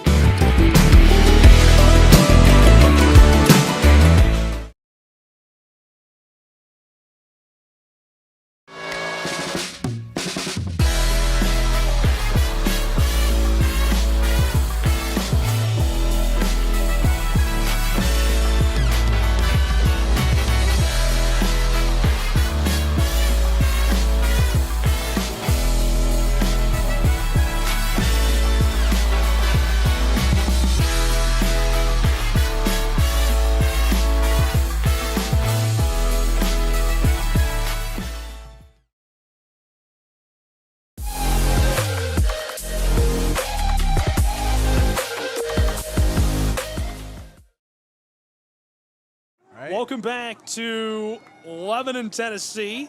Gabriel Schrei, Lorenzo Robinson, late stages. 8:26 to go, 6-point game, 24-18, and it looks like the Phoenix are planning to punt this away. Zach Holtzclaw was able to stand up with no help. He walked off of the field. Hopefully that's a good sign. Absolutely a good sign, and another great defensive stand by that Reinhardt front. Sent away from behind the midfield stripe. Rolling back into the end zone for the touchback. So Reinhardt will take over following the touchback. We'll see this offense again. And a quick look at what we've seen from this offense so far today. It's been led by the quarterback, Taylor Jackson, the reigning Appalachian Athletic Conference Player of the Week. He's had a rough outing, 42% completion percentage, 128 yards and a touchdown. He's been sacked twice. The pressure on him has been insurmountable. They've been unable to throw quick routes. They've been unable to find ways to slow this rush. Rushing the ball on the ground, Colbert's got 45 yards. We haven't seen him in a long time. Walker's got 20 and 19 for Diamond. Jackson has 2 rush touchdowns. He's scored all 3. Long toss, overshot him on 1st and 10. Second down. We can see that change in the game plan for Reinhardt. We saw the tight end, Austin Davis, staying in the block. Number 27, Harlem Diamond, the running back, also protecting. 7 men now protecting Taylor Jackson. With the way that Cumberland has been able to heat up this Reinhardt offense, it appears that that may be what they need to do in order to slow that rush. Under 8 minutes to play. Jackson standing. All kinds of time. Laser downfield is incomplete. It went through the hands of his intended target. So now that's the danger of going with a max protection. So you have 7 guys protecting, but we saw that Cumberland defense decide to retreat. They only had 3 men rushing. So you have 8 people defending, 4 guys going out on routes. 7:54 on the clock, 6-point game. Reinhardt must score on this drive. I wouldn't go that far about without must Holtz's score, claw. but Without Holtz's claw, it's yeah, a different game. I wouldn't go that far, but definitely a turning point play here. Jackson rolls, pressure, gonna run with the football. 25-30, dives, and I think that moves the chains. Yes, indeed. 1st and 10, Reinhardt Eagles as the crowd falls silent with 7:30 to play. We had a conversation with Coach Miller earlier this week, and he described number 9, Taylor Jackson, as sneaky athletic. Someone that you wouldn't expect to be able to have the ability to pull the ball and gain first downs on the ground. But he said that he's somebody that has a little bit of sneaky athleticism, can get out of there and make plays happen.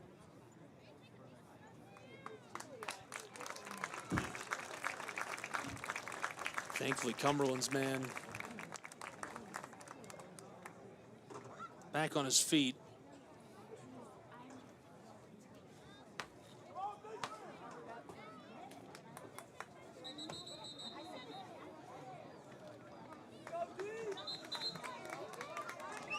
We've seen Jackson in this situation on multiple occasions. A lot of pressure on his back. He's going to be tasked with leading this Reinhardt team to a victory.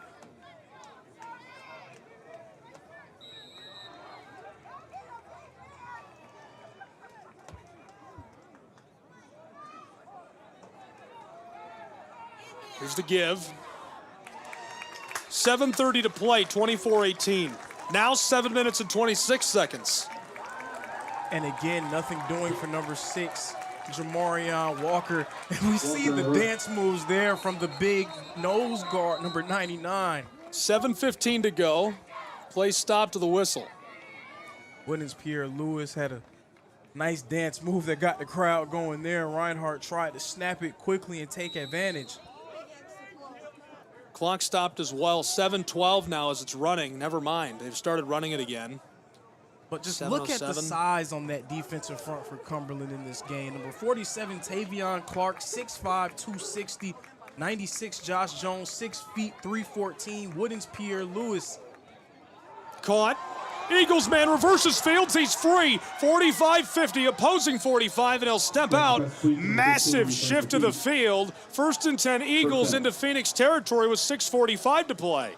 And that was the ever aggressive number 16, Tyrese McKee, with the dead leg there, getting upfield and putting his team in business. Now Reinhardt on Cumberland's side of the field. Jackson shouting out to his offensive line, reading the tackle box. He has faced immense pressure today. 6:20 to go. 6-point game, high snap, he's able to corral it. Long toss of the ball for the sideline, diving, and that's incomplete. Good attempt, selling out to try and get under the ball for Reinhardt, just unable to corral it as Cedric Colors. Product of Harlem High School. Clock stopped, 6:10 to play. But now with Reinhardt out of that heavy set, without a tight end on the field, you could potentially see Cumberland go back to trying to heat up that Reinhardt front by sending pressure.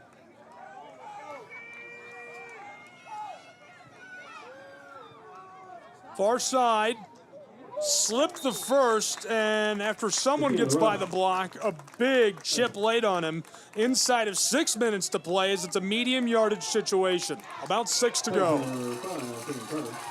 And again, Reinhardt going to number 16, Tyrese McKee, trying to give him the ball and give him a chance to make some magic happen.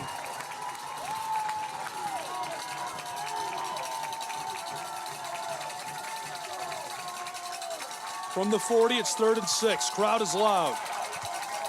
5.5 to play. Jackson gives it. Lots of room, diving for the line to gain. I think he's got it. Close official, steps forward a yard. Now steps forward 2 more steps, and that should be enough. 1st and 10 as Reinhardt moves the chains. That was a great run by number 6, Jamarion Walker, finding just enough room to get it across. Just over 5 minutes to play. Jackson, pressure coming, throws in time. He's thrown to the ground late, no flag this time.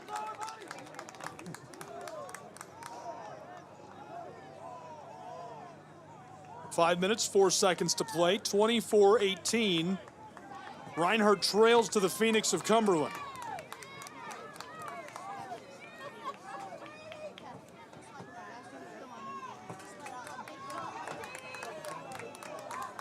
Colors, the closest receiver on your screen. Jackson, pocket holds for a moment. Quick toss, this is tipped and dropped. 3rd and 10.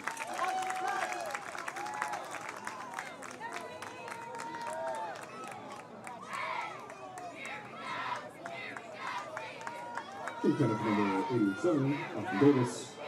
3rd down.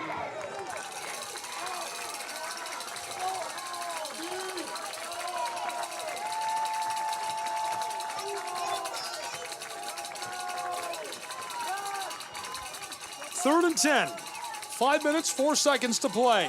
Fakes the give, quarterback keeper pounds his way inside for a gain of 6 yards. It's 4th and a long 4, maybe 5 for Jackson and the Eagles offense. And I like the play call there from the Reinhardt Eagles. Tyler Hennis, the offensive coordinator, electing to stay on the ground and figure that I'm in 4-down territory at this point in the game, so I might as well give myself a chance to create a 4th and manageable for my offense.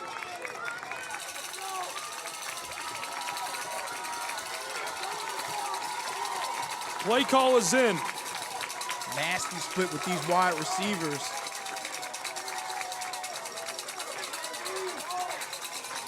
.420 to play. 4th down, Jackson, pressure coming, throws, it's at the line to gain. Did he hang on to the ball?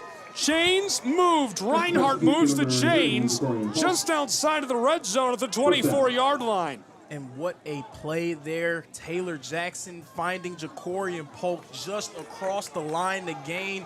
The Eagles will get a new series, getting closer and closer to that red zone. Just under 4 minutes to play, clock winding. Here's the snap, Jackson.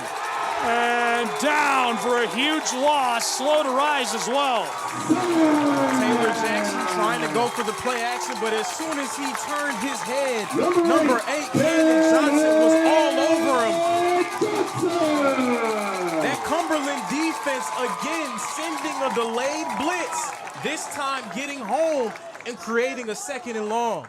Cannon Johnson smacked him behind the line of scrimmage. 3:20 to play, 24-18. We're down to our final couple of minutes in Lebanon, Tennessee.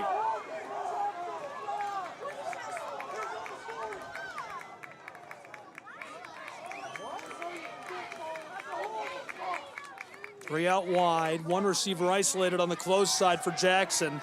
Pocket holds, standing, ropes this to the left side, it's incomplete, and so now it's 3rd down and 20 for Reinhardt's Eagles. 2:55 on the clock.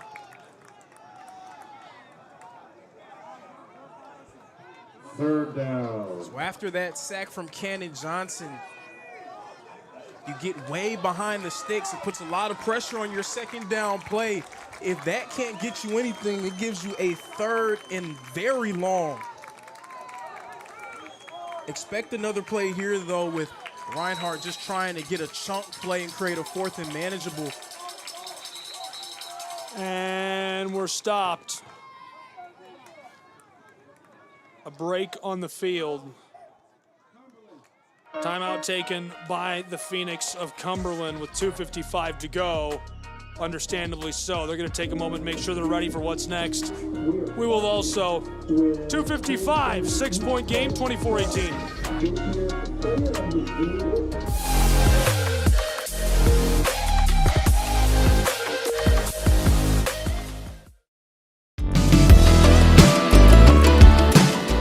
Want to watch your favorite Southeast teams in action? We've got you covered. Stream live games and highlights on YouTube, Twitch, Amazon Fire TV, Stream TV, and more. For all the details, visit our How to Watch page at sesnsports.com. It's your one-stop guide to catching every play, every time, wherever you are. The Southeast Sports Network, bringing the game to you anytime, anywhere.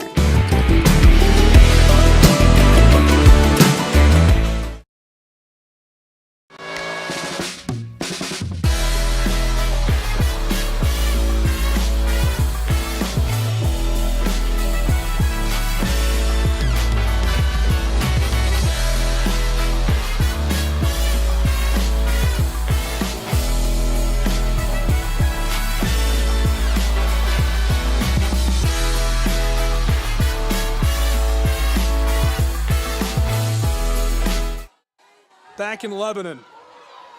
Jackson throws down near the sideline. He pulled it in. Was he in? That's going to knock a couple of yards off of 3rd and long. They needed 20.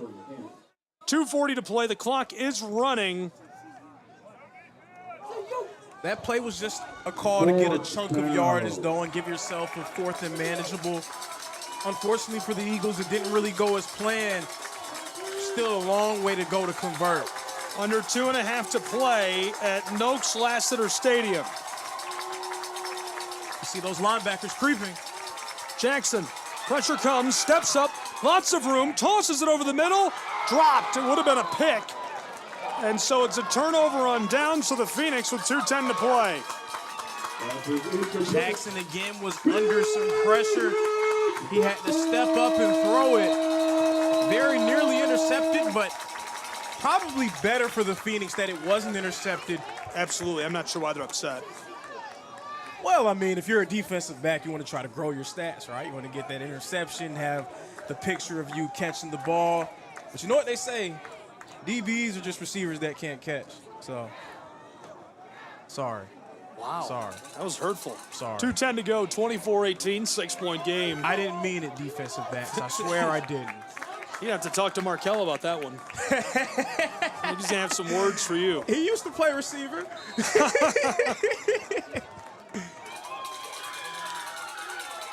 6-point game, man in motion. There's the give, end around, lots of space. Cumberland's man cuts up field and stopped at the 28. Looks like they're going to march him back behind the line.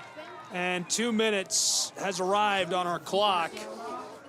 We're going to keep it here with just 2 minutes to go.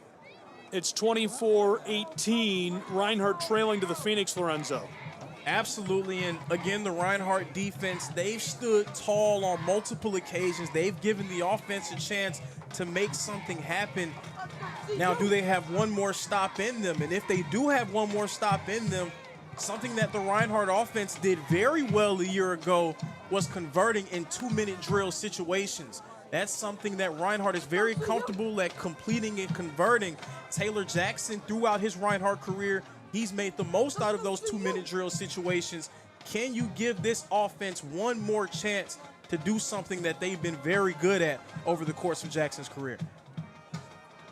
2 minutes exactly to play at the break. 24-18, 6-point game. Thanks for being with us all night long. Follow the Southeast Sports Network at SESN Sports. We do prep football. We do pro side soccer. Had the privilege of joining Atlanta United for their friendly against Belize this morning. Great coverage. Jason Longshore on the call for that. Again, that's at SESN Sports. You can follow Lorenzo and I on social media as well. 2 minutes to go, 24-18.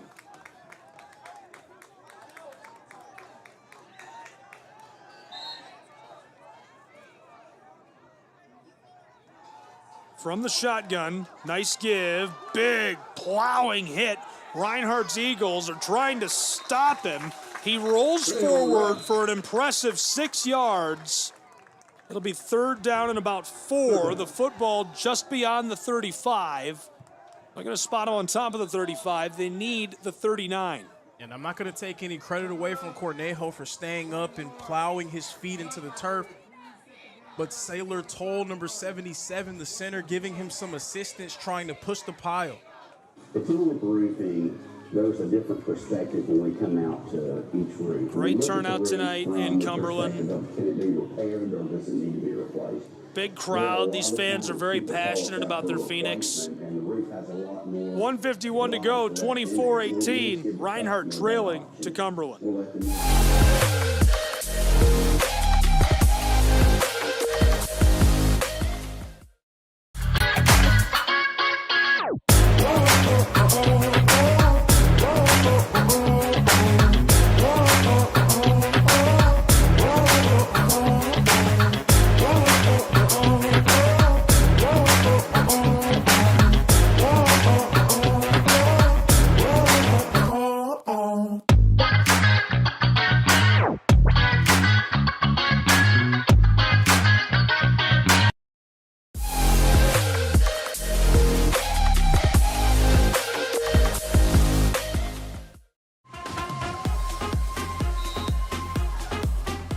Back in Lebanon, Tennessee, 151 to play in a 6-point game.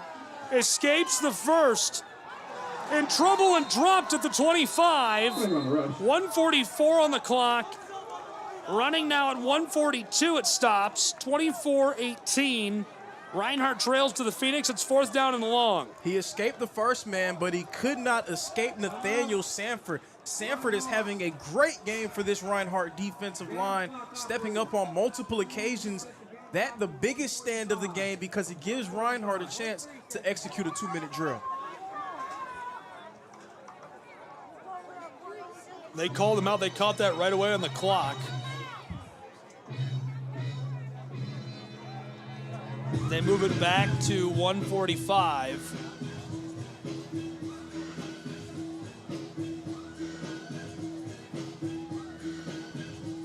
Football is spotted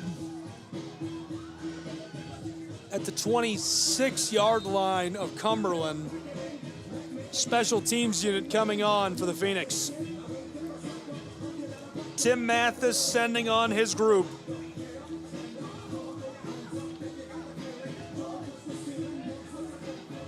Reinhardt needs the improbable. Cumberland should be a routine shutdown on the back end of a game. You would think so, but again, this Reinhardt team, over the course of Jackson's career, they made a living on 2-minute drill situations. Sent away by our punter. Eagles man back deep, fielded at the 29 for a fair catch. So Reinhardt will need 71 yards for any chance of winning this one. So if you want to see an example of what I'm referring to of Reinhardt in these type of situations in Jackson's career, how about Cumberland's, the game against the University of the Cumberlands from last season? In a very similar situation, Reinhardt was trailing by 3 points. Taylor Jackson drove them all the way down the field and threw a strike to Cedric Colors for a touchdown. They were able to come out victorious in that game. So Jackson, he's used to being a hero for the Eagles. Does he have anything left in him? Can he put the cape on one last time? Timeout on the field.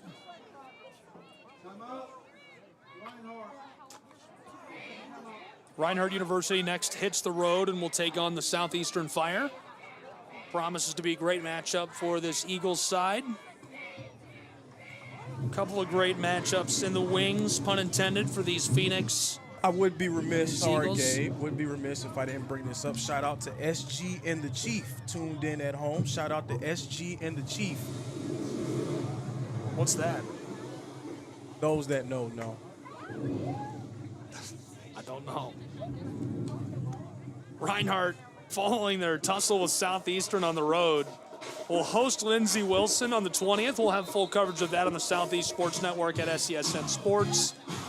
And then Union Commonwealth, the Bulldogs, on October 4th to kick off Halloween month. Also, we'll battle Bluefield and Pikeville at home. Long year for this Reinhardt side. Another tough year in AAC play. 1:39 to go. 6 points separate us. Reinhardt needs a touchdown. You said it. They need the heroics of number 9. Jackson in the shotgun. Pressure comes. Throws quickly. Picked off from the 40, the 30, the 20. Down over the 10. House call. Touchdown! Taken to the house by Quavian Carter.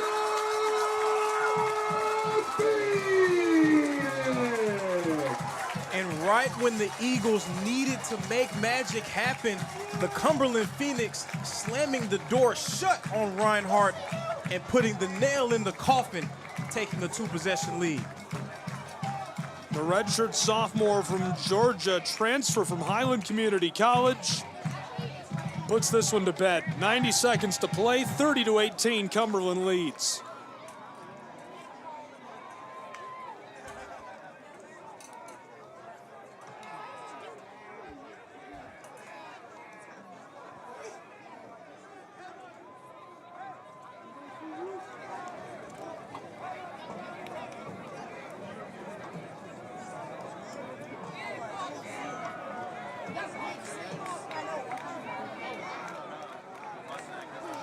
What?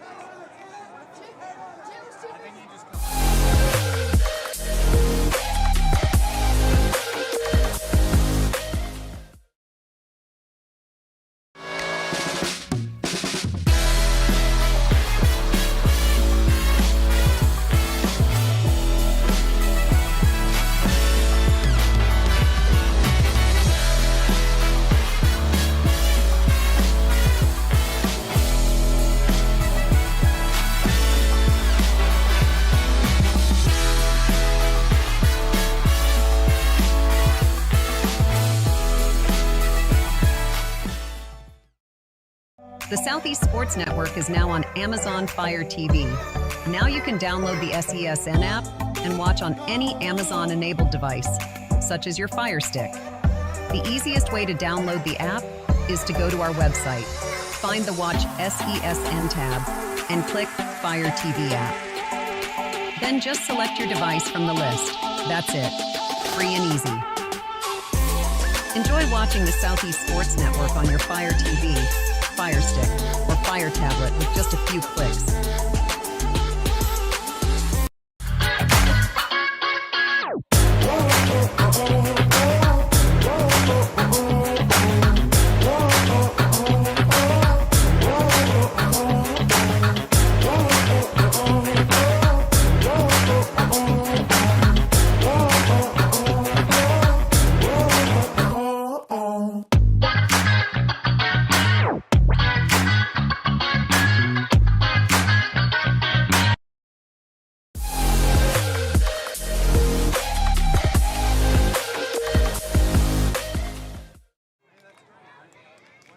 Back for the PAT. 30-18, Cumberland scored a pick six, 90 seconds to play. This is the point after try. No. Extra point, no good.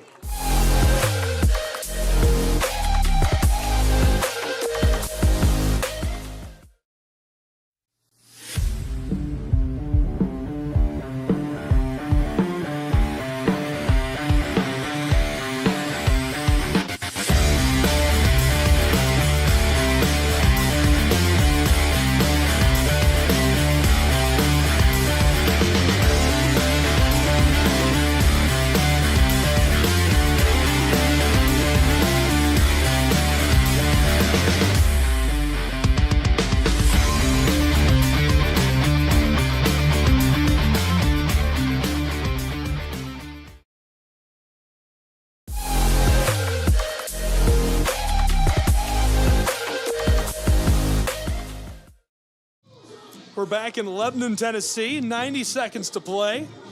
30-18 Cumberland out ahead. I think the kicker's mom is sitting in front of us. I hope not. We weren't laughing at your son, I promise you. But for Reinhardt, tough way for that to end for them. Taylor Jackson, a gutsy performance.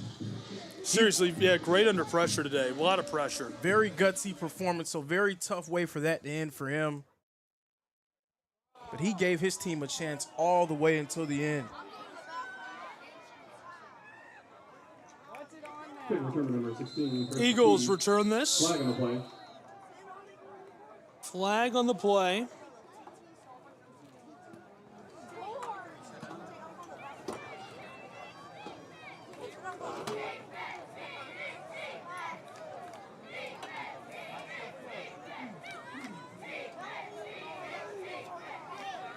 Offside on the kicking team. Oh my. We're going to assess the penalty from the previous spot. 5 yards from where we kicked. If you couldn't hear that, offside on the kicking team, the call.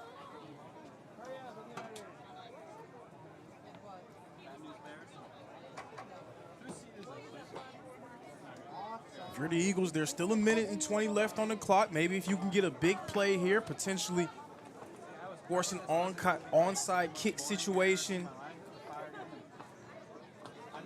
For the Phoenix, they've been very aggressive throughout this game.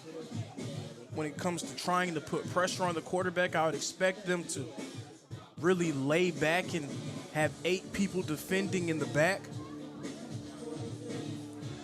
So it's going to be up to some of those Reinhardt wideouts to make plays happen.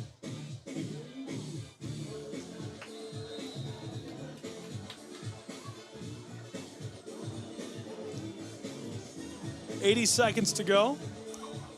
30-18.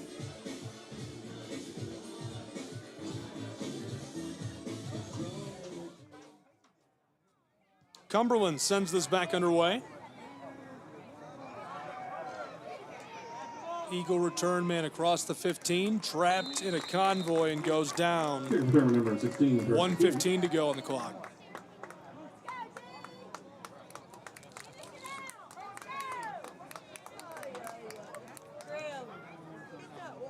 But how about this Cumberland Phoenix defense? Reinhardt had a long drive. It looked like they were going to potentially tie the game up, maybe even take the lead. They had 1st and 10 right near the 20-yard line, and it was number 8, Cannon Johnson, who came up with that big-time sack of Taylor Jackson that completely flipped momentum. Quick toss. Jackson's pass caught down along the 40-yard line. 69 seconds to play. And I'd expect to see more of that defensively for the rest of this game from the Phoenix. They only had 2 guys rushing on the edge on that play.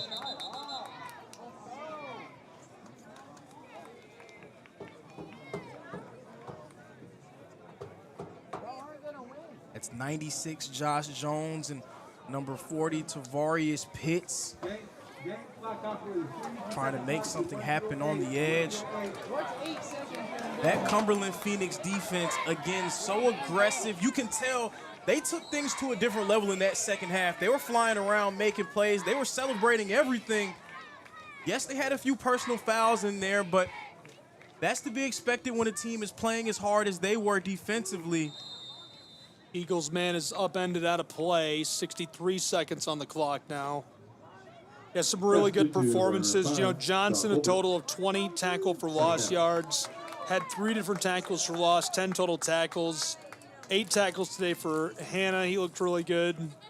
Just incredible. Really good at the secondary, but the linebackers and the defensive line also brought great pressure.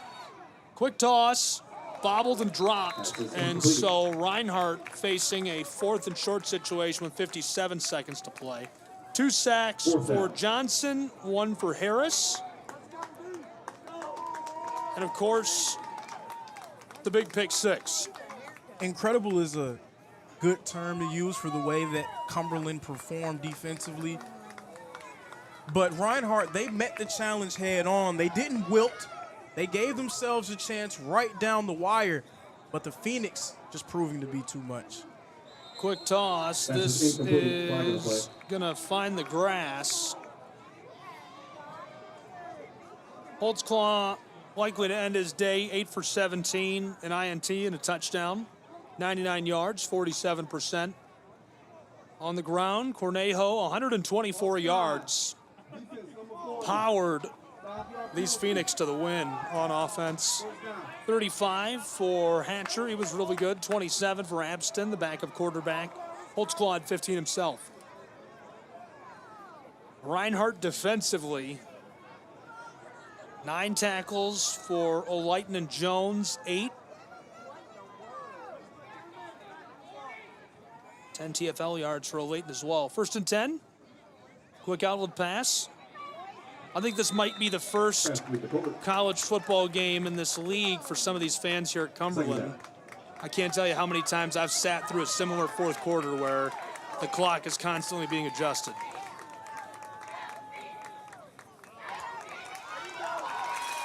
Down inside.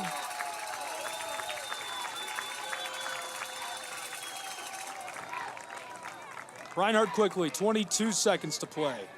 Jackson. Calling an audible. 13 seconds. Flag flies. Jackson incomplete. That's incomplete. Flag on the play. Also on defense today for Reinhardt, a sack for Olayton and Sanford. 1 each. Couple of pass breakups today for Peters. Brighton looked really good. And the INT for Jones. Call is against Cumberland, 9 seconds to play. Taylor Jackson, as it stands, 42% of the day, 178 yards and a touchdown. Faced immense pressure in the pocket. Tried all kinds of tricks, and as you've seen even here on this drive, those short passes just aren't connecting for some reason. 9 seconds to go, 1st and 10 following the flag. 49 yards for Curtis, 41 for Gant. Touchdown for Polk. Jackson in trouble and taken down for the big sack. 3 seconds to go, and that'll wrap it up. And a fitting end to the game for this Cumberland Phoenix defense. They put a ton of pressure on Taylor Jackson the entire game. So what better way for them to end it than with one last sack? Cumberland Phoenix are able to hold on and come through with a nice win. And so just to wrap up those stats, you know, on the ground, 45 yards for Colbert, Walker with 27, 19 for Diamond, Jackson with 27, scored a touchdown. He was extremely productive today. Lorenzo, any final thoughts on this one for Cumberland and Reinhardt? Reinhardt, they gave everything they had. They fought hard until the end. They stayed in the fight. They met the challenge physically that Cumberland presented. In the end, Cumberland making the plays when they mattered most, and it was Cannon Johnson who proved to be the difference in the game. Really, really nice performance for these two sides.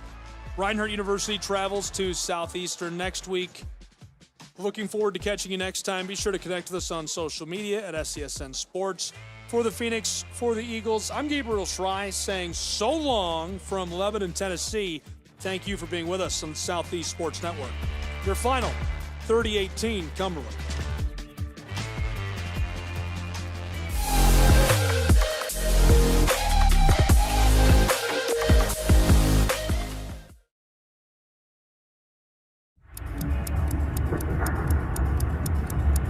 Some might ask, what's the hurry? But if it's the difference between getting McDonald's breakfast and settling for a Big Mac, well, run like the wind. Sit in the hip like, whenever you get them all got to sit in the hip like, Ba-da-ba-ba-ba.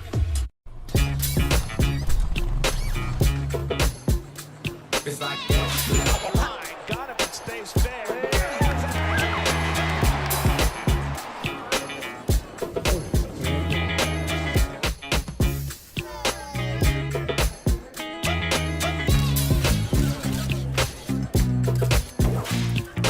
Everybody feel it, come around with the rhythm, it's a sound. Everybody get down when we give it to you. It's like that.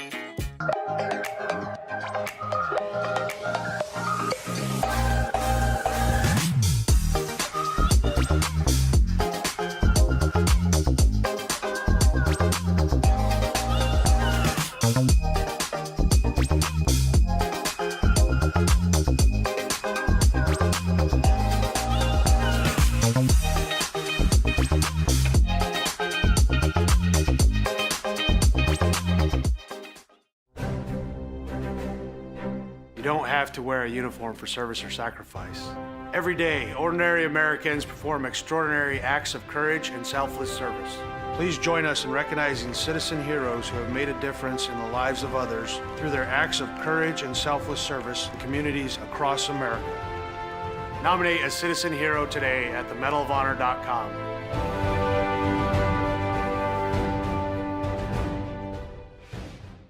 Welcome back to Super Bowl 58 in Las Vegas. Tony, what do you think? Quincy, it's 2 a.m. You have school tomorrow. Get some rest. See you tomorrow, Saquon. You got it, Quessy. His name is Quincy. The crowd goes wild. Hey, Quincy. Quincy! Your son's fantasies are going to destroy my house. Spin move. Quincy, take the snap. Hike. Here comes Fred Warner. I'm open. He's got Jefferson. All right. Hit the gritty? Nah, hit the Quincy. Where is that boy going? Nobody was little Oh no! Bring it, little man. Cam Jordan.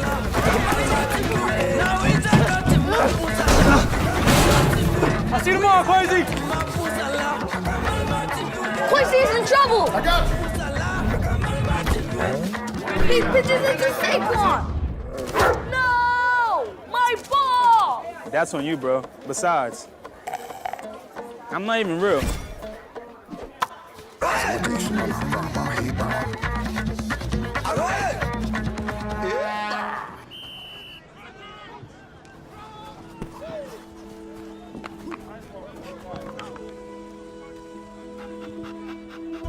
Is this your ball? What's your name? Quincy. Quincy. I'm OC. I know that look. I know that dream. I had the same one. See, Quincy, doesn't have to be a dream anymore. Doesn't matter where you're born, as long as you're born to play.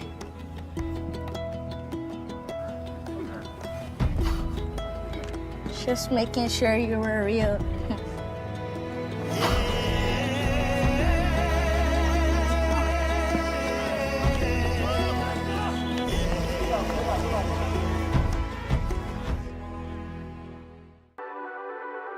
The Southeast Sports Network, your free ticket to front row sports action.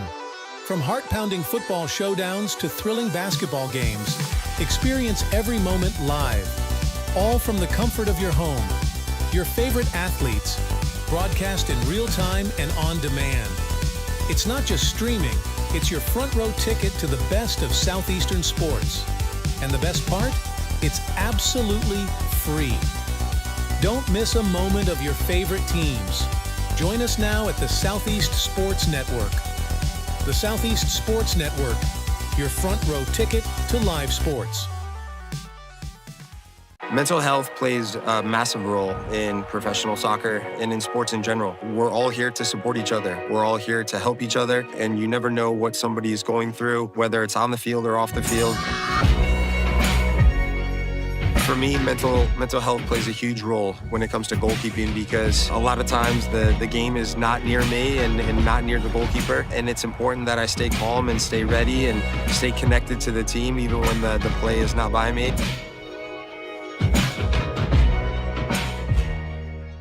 Once upon a time, there was a girl with golden locks. You know what? Maybe it was like a rugged, woodsy dude. Yeah. The beds were too hard, the chairs were too soft, the porridge was too... This Goldilocks wanted something tastier. Those look just right. First, he drove the Ram 2500 Rebel to pick up some dinner.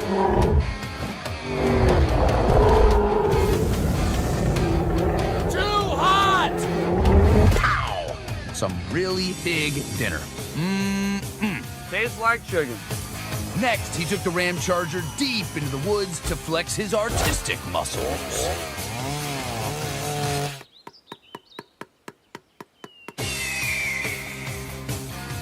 That was the village tree. Then, completely abandoning the narrative, he fired up the Ram RHO for a little joyride. Time to jump a volcano.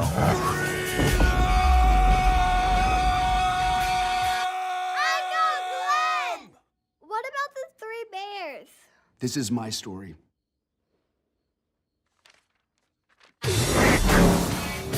But yeah, the bears were there.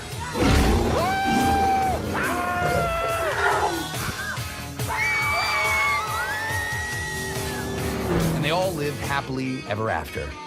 Sort of.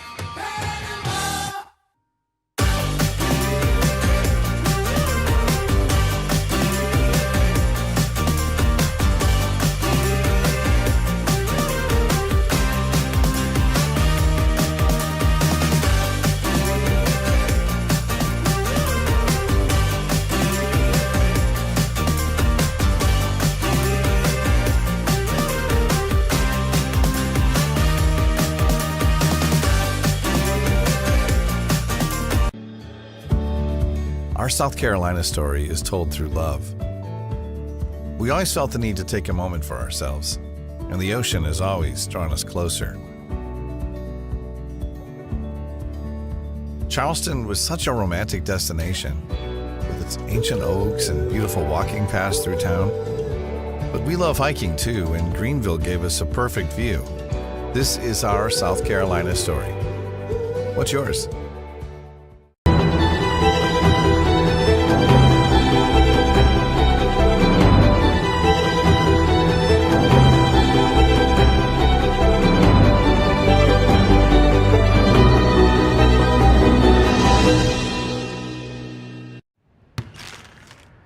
What's in the bag? A barbecue bacon QPC from McDonald's. Oh, you mean the injury special? I'll play you for it. I've been waiting for you, OG. And if I win, McDonald's on me. Oh, you know my game, right? Oh, yeah, I know. Let them know. Yeah. Oh, yeah, vámonos. Let's get it. I got something for you, Aaliyah. All right, let me see it. Let me see it. Ooh. All right. Yo, Stewie, winner takes the bag. You know that meal is already mine. Golly, right here with you. Right here with you. I see y'all. What's that? Big Mama? Made mine a double QPC, but a double queen. All right. Now she blocked it. Sure. It's a basket. It's a basket. Ready? Yep. Looks like we're gonna be here for a while. Yeah, twin. Nothing but net. Get the injury special at McDonald's. Cheers. Ba-da-ba-ba-ba.